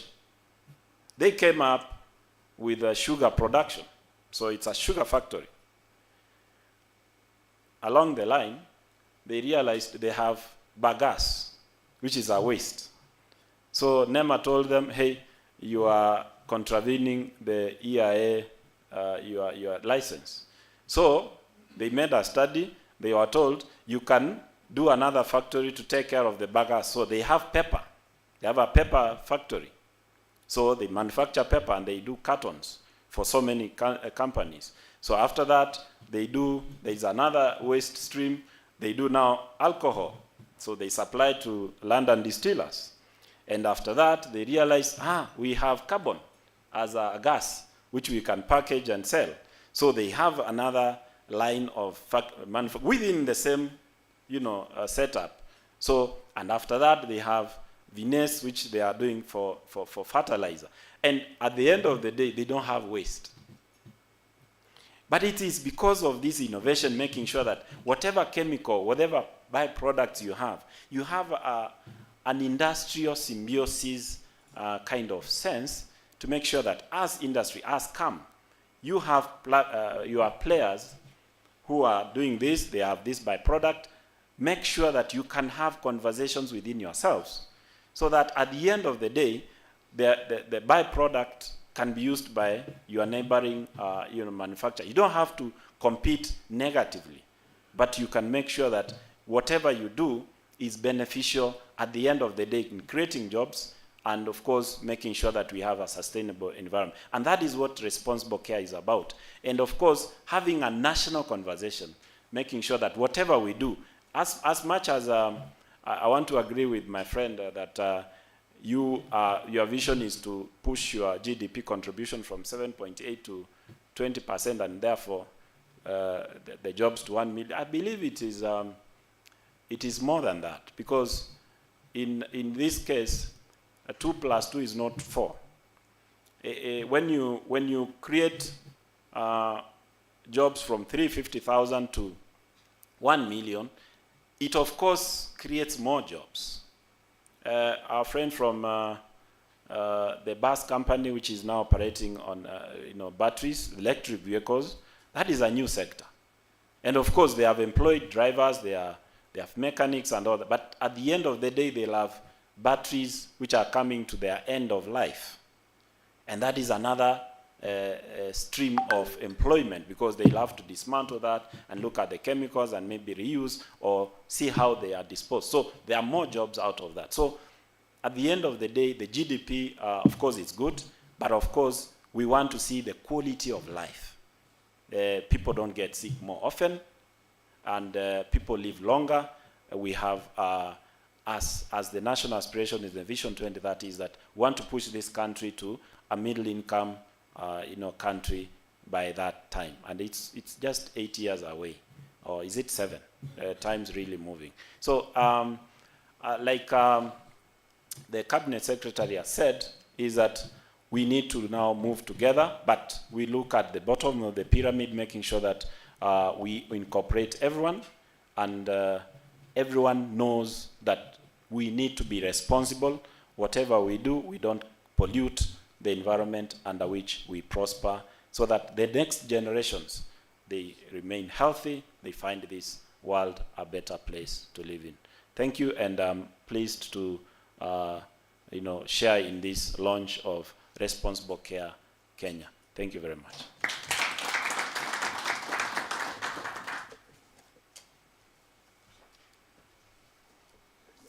Thanks so much, Mr. Omari. Very interesting perspectives. I'm happy when he's talking about responsible care and job creation. Responsible care and investments. Responsible care and, an ecosystem being set, like now the company that has given here, an example of a company that has 5 companies to reduce wastage as much as possible, or any chemical that is likely to be disposed, but now it's not being disposed, is being recycled to make another product. So very interesting perspective. Also to do with bottom-up economic transformation agenda that is being run by the current government, and various integrations that need to be done. When we move to our farming level, various chemicals that are going to be used at that level in our agricultural setups. When we get to the Jua Kali, the disposal of the oil from our engines. So there's a lot of work to be done, and then you realize out of this that this ecosystem is likely to bring every other Kenyan on board.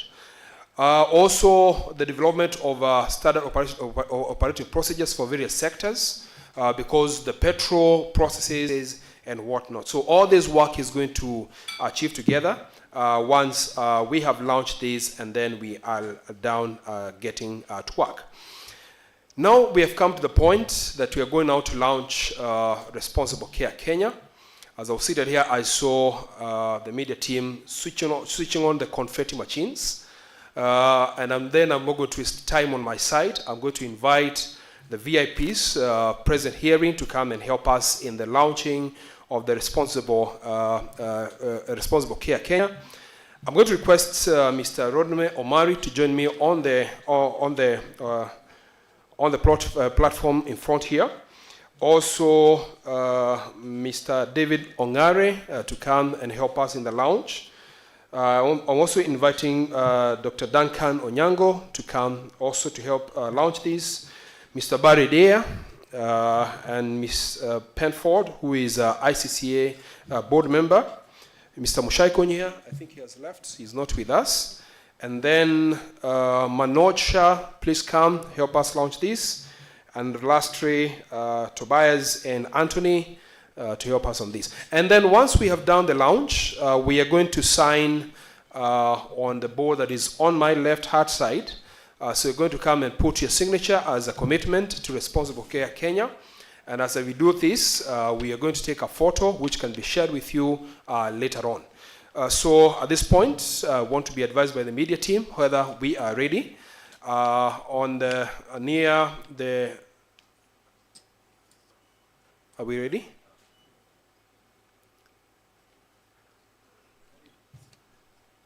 Yes, so we can smile a bit as we launch. Yes, yes.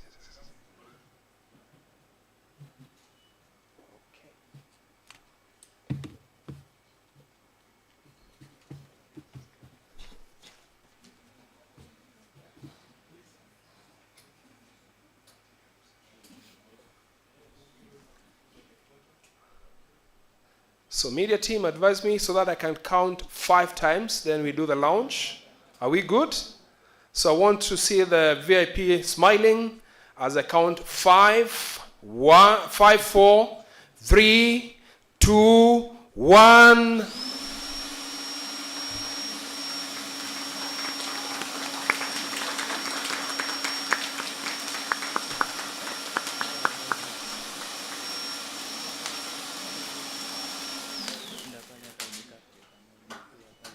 So thank you so much for this launch, and I believe our camera or the media persons have been able to take as many photos as possible.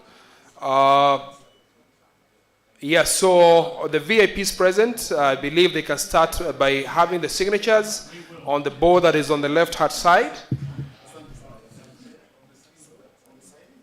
Yeah, the signing, yes, as a sign of commitment to Responsible Care Kenya. And I'm inviting everybody here in present to come and put their signature, and also request that we don't leave because we have a Q&A session after this, and then the closing remarks. We have Mr. Anthony Mwangi, the CEO of Kenya Association of Manufacturers, putting his first signature. We have also Mr. Barry Daya also putting his signature.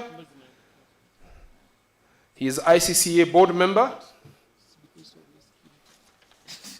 Our chief guest, Lordney Omari, representing the CS, so Honorable Soipang Tuya. Now we have Dr. Duncan Onyango also putting his signature as a commitment from National Disaster Management Unit. We have Ms. Penford, ICCA board member, and also Responsible Care South Africa, also supporting Responsible Care Kenya. Mr. David Ongare from NEMA, Director of Enforcement and Compliance, also putting his signature.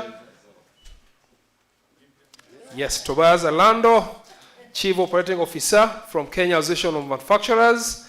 I want to see more people trickling in here so that they can put their signatures as a commitment. Mr. Manoj Shah, Chair of Kenya Association of Manufacturers, Chemical and Allied Sector. Yes. Also Leonard Kareko, Managing Director of Dow Chemicals. He's now putting his signature to support Responsible Care Kenya.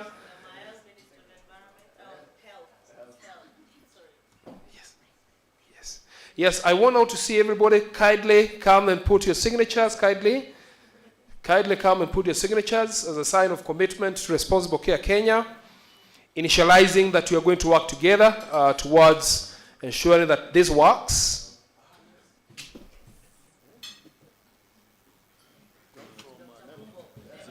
Yeah, Mr. John from NEMA, also have Christine, BSF here with us,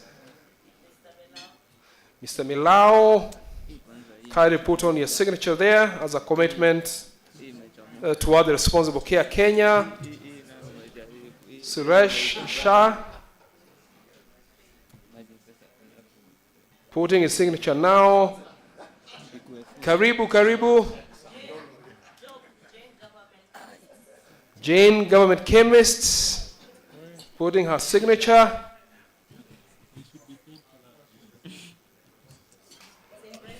St. Resins, also giving commitment to Responsible Care Kenya. Lawrence Jenga from CAM Communication, Head of Communication at Kenya Association of Manufacturers. Kifwa giving their commitment as far as Responsible Care Kenya is concerned, the support they're going to give in the transport sector, movement and clearance of goods. Water Resources Authority, also giving their commitment. Thank you so much. Kenya Chemical Society, also giving their commitment. Thank you so much for this commitment. PCPB, also present herein, giving their commitment to Responsible Care Kenya.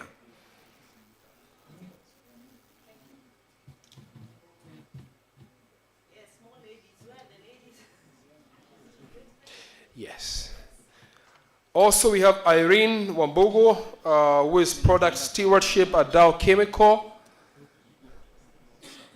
And not forgetting Job Wanjohi.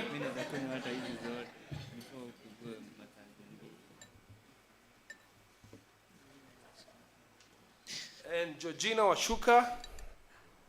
I don't know whether it's Georgina Washuka or Wakuka.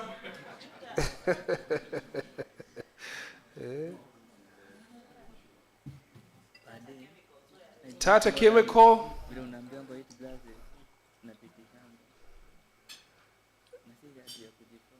Any other one coming in front to initialize and give commitment to Responsible Care Kenya? Okay, thank you so much. We will continue giving our commitment as we go on. At this time, I want to open now the floor for...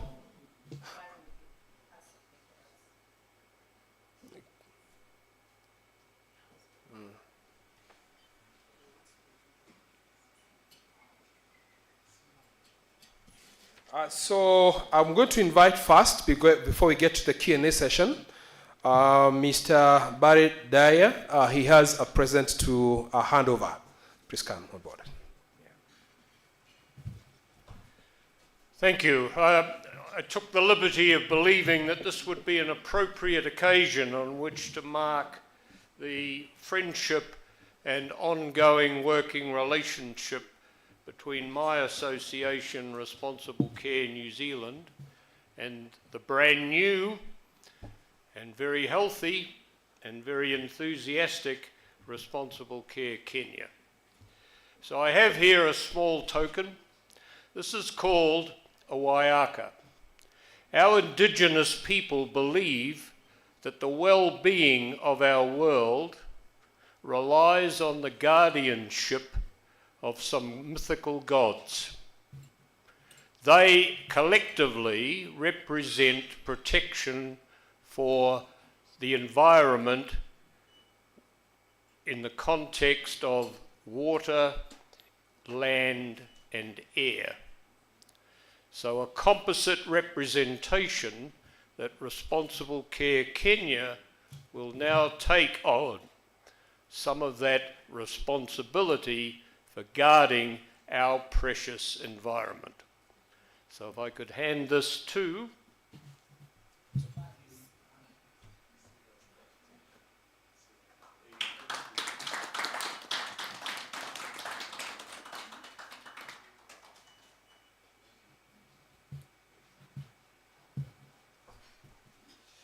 Thank you for the gift to Kenya Association of Manufacturers, Mr. Barry Dyer. Mr. Barry Dyer. At this time, I want to open the floor for Q&A. A mic will be going through, so the speakers here and present will pick these questions. So as you raise your question, kindly indicate you're directing it to. If not that, then we are going to allocate these questions to the speaker here in present. So who is willing to be the first one to go? First question on the floor. Otherwise, I'm going to ask back.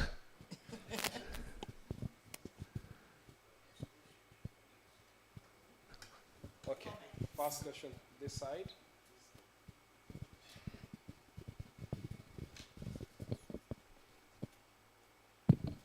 Thank you. I know it's always difficult to have first speaker, and it's not unusual. It happens. You know. My question is now that since we have the responsible care. Would you explain the structure in which it will operate? I know the committees are there, but there need to be a sort of head, deputy head, in order to have a very proper system to manage this particular initiative. Yeah, thank you. Thank you. Tobias, you can prepare to answer on that question. Second question, please.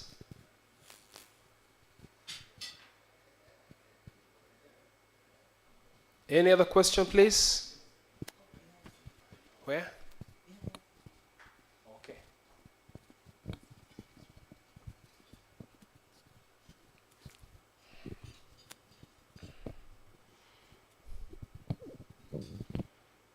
Hi, good morning. My name is Muriel Adiambo from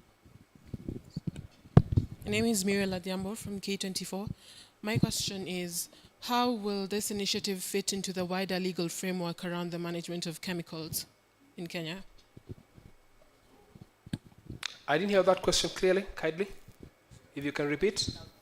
How will the responsible care management initiative fit into the wider legal framework around the management of chemicals in Kenya?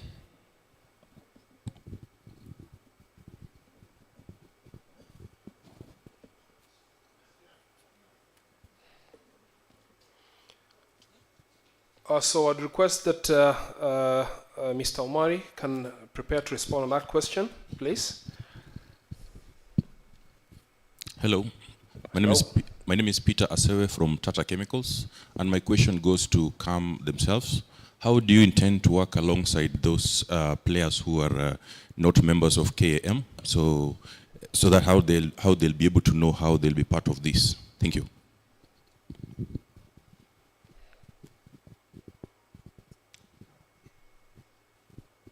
Thank you. I think also Tobias, you can respond to that question. Fourth question, I won't take the first 5 questions.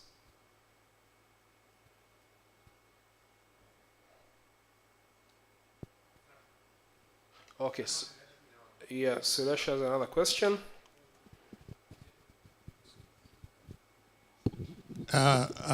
Okay, now this is an industry private investor, and I would like to direct this question to authority.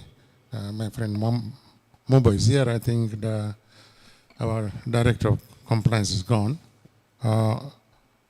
How would you help industry to set up the circular economy based investment? Because there are a lot of licensing requirement under different regulations in order to identify and then implement a circular economic case. We would explain that the chemicals actually never die. They're always there. So it has to have a second use, third use, or something like that. So we need some kind of guidance from the authority that how they will support us to start the project of circular economy, reuse of the chemical, upscaling of the chemical, and probably that is where the bottom of the pyramid can come into play. Just like plastic sector has really employed thousands of people to collect the plastic waste and bring into recycling system. It is possible to do same thing in chemical sector, but then how authority will help us to move in that direction? So Suresh, that question goes to Nema? Okay, thank you. So we can have responses to the first 4 questions. The first one was on the structure of Operation for Responsible Care Kenya. And Tobias, you can couple your answer with how do we intend to work with members who are not in our association? Thank you very much. So in terms of the structure, we have a steering committee that has a representative drawn from different segments who are involved in the Responsible Care Initiative. So that steering committee will guide in terms of how the leadership will be drawn. But we are guided by our charter. There's a clear charter on roles and responsibilities and our initiatives. So that is very clear on the charter The good thing is that Kenya is not the first one, so we can easily pick in terms of the structure from other African countries or the international countries and apply what can work to us, or what can work within Kenya. In terms of working with other people who are not members of KM, as I mentioned in the presentation, we are initiating an action plan towards onboarding many people in different sectors, from the manufacturers to users to the logistics guys. So we are onboarding people. It doesn't necessarily mean they are members of KM, because this is not a KM per se activity, but it is initiated through KM, but it is an independent initiative that brings on board everyone within the chemical and allied sector. Thank you. Thank you, Tobias, for handling those two questions. Then we get to how do we embed the Responsible Care Kenya into Kenya's legal and regulatory framework? Thank you. Thank you for the question. Well, as much as I'd want to say that there is a legal fit into Responsible Care Kenya, let's look beyond the legal. Of course, within the legal framework, we have EMCA, Environmental Management Coordination Act of '99, which is now under review. But we have there is coming on board, e-waste regulations. E-waste also has chemicals. That's electronic waste, issues of batteries and stuff like that. But more importantly, there is toxic and hazardous chemicals and materials management regulations, which are also in Parliament, and the extended producer regulations under the Sustainable Waste Management Act. But I want you to see beyond the legal. It's actually best practice, all right? It is the good thing to do. And if you want to be at the front of the queue in terms of trade, especially international trade, you have to demonstrate that you are at the forefront of taking care of environment in the course of producing your products to the market.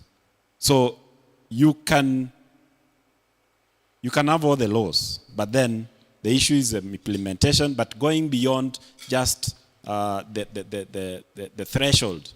You need to set the standard. That's why I started by saying it's good to set the standards, because when you set the standards, it is, let me give a quick example. It could be unrelated. But when we had the telecommunication sector, when Safaricom came in and Kencell, the laws were trying to catch up with the changing environment in the IT sector. So the regulations were coming out of the need, we need to regulate this. But we need to set the standards so that as government we study the landscape, then we say, CAM has set the standards and now we need to follow suit.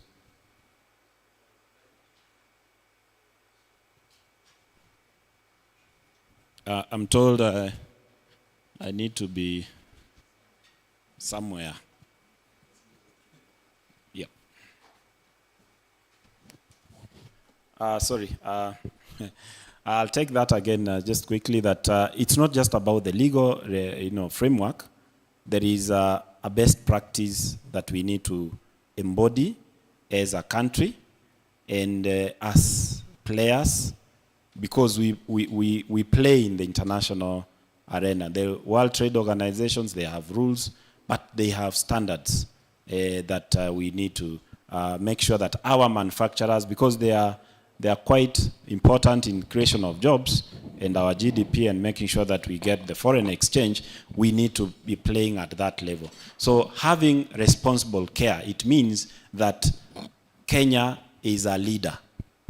When you are told Kenya is a leader in the environment, it's not about the world is going to punish Kenya if we are not, but it is good to go to Kenya because they take care of the environment. We have the wildlife, we have the, you know, the wild animals and the tourism because of our environment protection. So when we take care of chemicals, as much as we are within the law, the hazardous chemicals and the materials management regulations, and the e-waste regulations, and the extended producer responsibility, which is like, people think it is more of the corporate social responsibility. It is not. It is just that you are trying to do good because you are working within that environment. Because if you keep polluting it, you will have nowhere to operate. So it is best practice, and it is what we encourage in government. It is not a legal issue. Yes, there is. It's good to be within the law, but on this case, it is on their volition. They've invited. They want to set the pace as Kenya, as a chapter within the region. And as CEO, I think I want to challenge. You need to revise your vision. You need to revise your vision. I was not happy when you say that you want to be the best in the East Africa. You are the only one. So already you are. So you need now to be either the best in Africa or the best in the world. Because you already are the best. You've set the pace. So you need to set the pace for the right things. And thank you.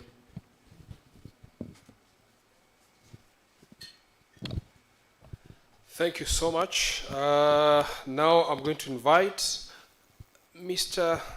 Barry. You had a further response to one of the questions. Can you come and give a response from here? Yes, if I may address the question of what happens if it's a non-member involved. We don't have non-members, we have prospects. So we advertise heavily.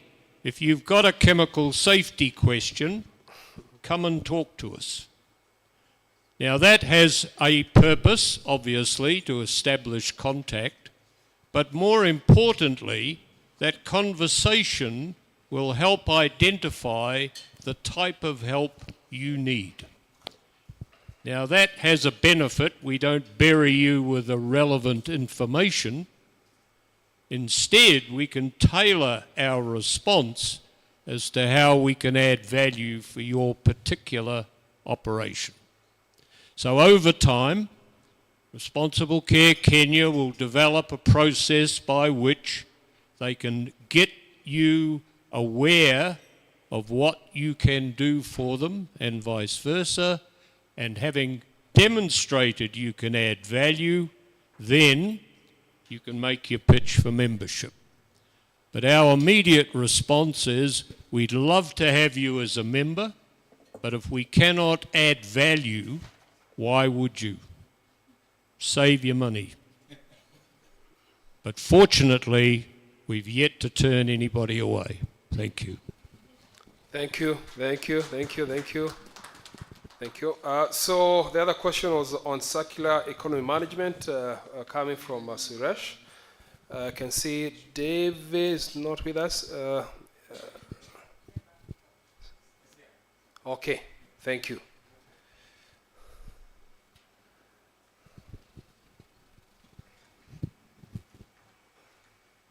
Hi, good morning. Dr. John Mumba. I work for the National Environment Management Authority, specifically the compliance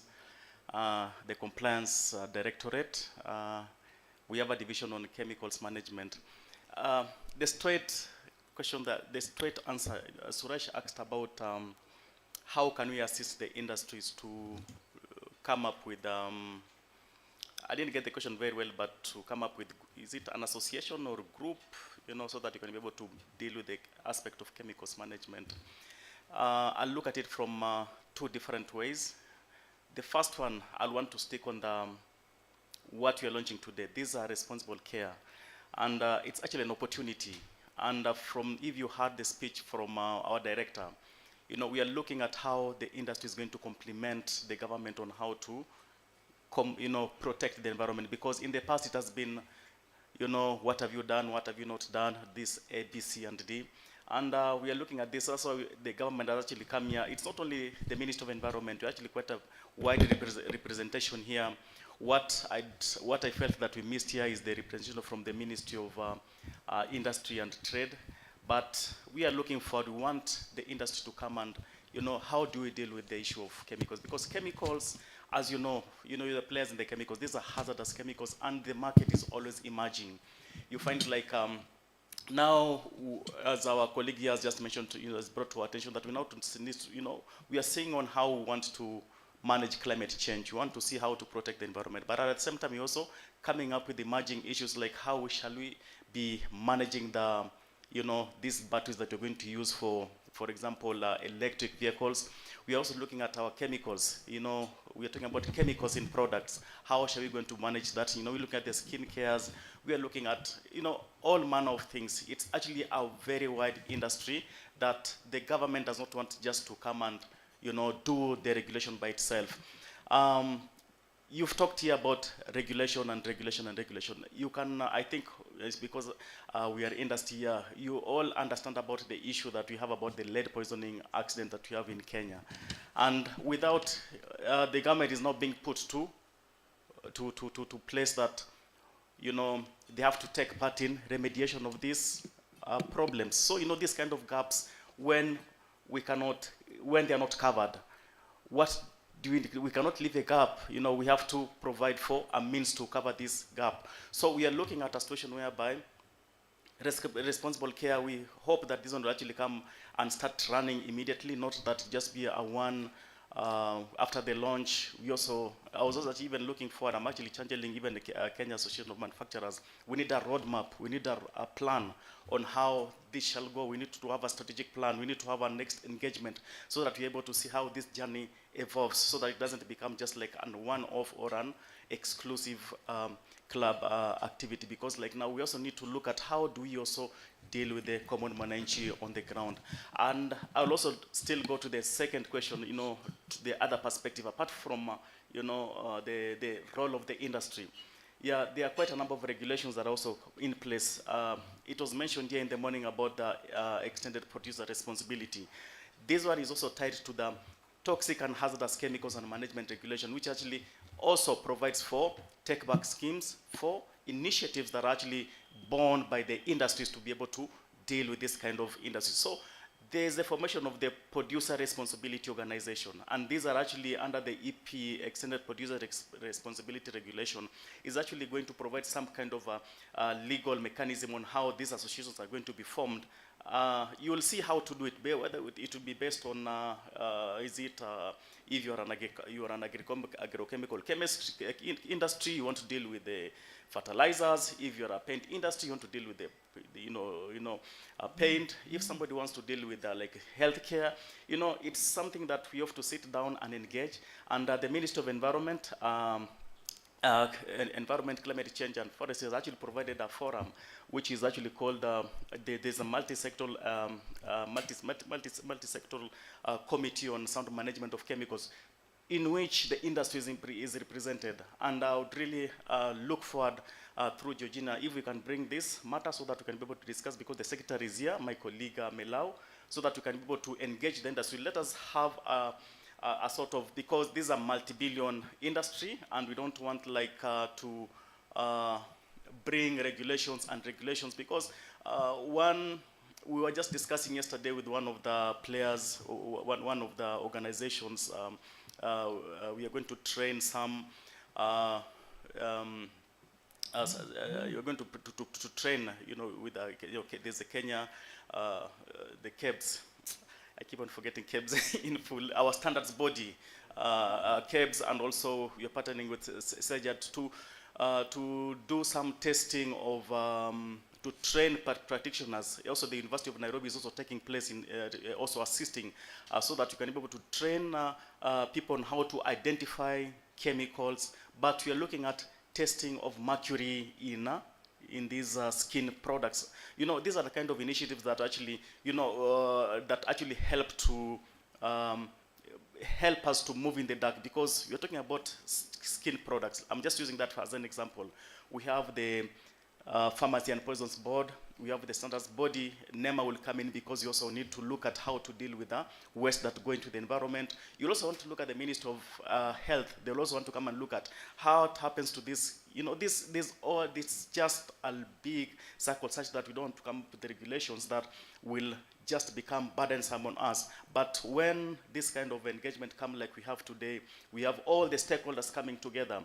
Like one of the outputs from that kind of discussion, apart from doing that kind of testing, coming up with equipment on how to do the testing of this in the environment, we understood that we are going to also to come up with guidelines that will actually assist the industry. Just as was mentioned by our colleague from New Zealand, that we need an enabling environment. We need legislation that actually supports protection, that supports or guides the industry to compliance. So that's how we're looking at it. We're looking at the initiatives that actually come from the industry itself, but we're also looking at the tools that the government is actually providing so that we're able to facilitate business. We're also able to facilitate protection of the environment. We're also looking at how, because the market is really,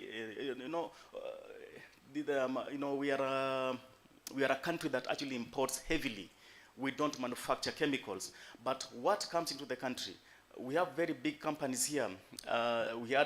We were discussing with BSF on how to deal with the issues of plastics. How do we come up with biodegradable plastics? Now that has actually even led to development of standards. So like now we wanted to ban all these bottles, all these plastics, but how do we look at how to sustainable? The issue about waste is the management of plastics. The same way as Suresh has mentioned here, these are chemicals. Chemicals, they are elements. You cannot you cannot destroy an element. It will always be there. So how do we sustainably manage these chemicals? They're hazardous, but as was mentioned here in the morning, that it's part of us. You need chemicals to clean the water. So let us look at a form of how we can use this opportunity as a form of an engagement. In as much as you're coming up with the laws and regulations, let them just be to facilitate this kind of management of the of chemicals and the protection of the environment. But at the same time, you're also looking at not forgetting others like the informal sectors who are also handling huge volumes of chemicals. There are also those ones who actually use chemical containers. You remember when you were young, I remember when I was young, we could get these acid plastic containers. Once it has been depleted, what do? You get water, you wash it clean. After cleaning it, now what do you use it next? For container, use it for, what is it? For fetching water, remember those ones who are going to high school, these metal containers, you want a suitcase that is made of very hard metal. You'll go for the ones which were used to carry nitric acid, something like that. You're looking at how to deal with fertilizer, So I would like to look at it. Let's engage, but also let us take opportunities from the EPA regulation and also the toxic and hazardous regulations, but also let us also see how this responsible care evolve. Let us learn from it. Let us come up with a road plan and also maybe a strategy that can be able to, help us to see how to integrate also in policy. Thank you. Thanks so much, Dr. Mumbo. Now we have come to the end of the program. When you look at my watch and also the sun that is covered, it's 11:10. We were intended to finish the program at 11, so we don't want to keep you any longer than this. And I want to take this opportunity to sincerely thank all of you for your participation. It has been a journey, so special thanks to the Secretariat, CAM Secretariat, for the work that they have done together with the Responsible Care led by Mr. Barry. We are very grateful to all of you, and specifically I want to pass special thanks to Mr. Lodney Omari, and to also pass the special thanks to Honorable Soipan Tuya, who is the CS, the Ministry of Environment. I was also to pass special thanks to Mr. David Ongare, Director Enforcement and Compliance, going to Dr. Duncan Onyango Ochieng, who is the Director National Disaster Management Unit.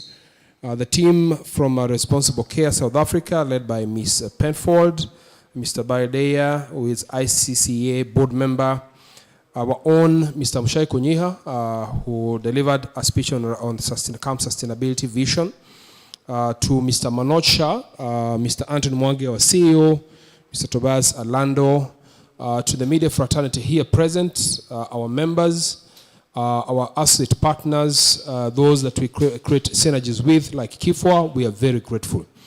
And at this time now, I want to invite various speakers who are here with us today to address the media shortly after this. So I'm inviting Mr. Omari and also Mr. Barry, Dr. Mumbo, and also Tobias to be organized by Lawrence, our head of communication, so that they can address the media. We've come to the end of the program, and thank you so much.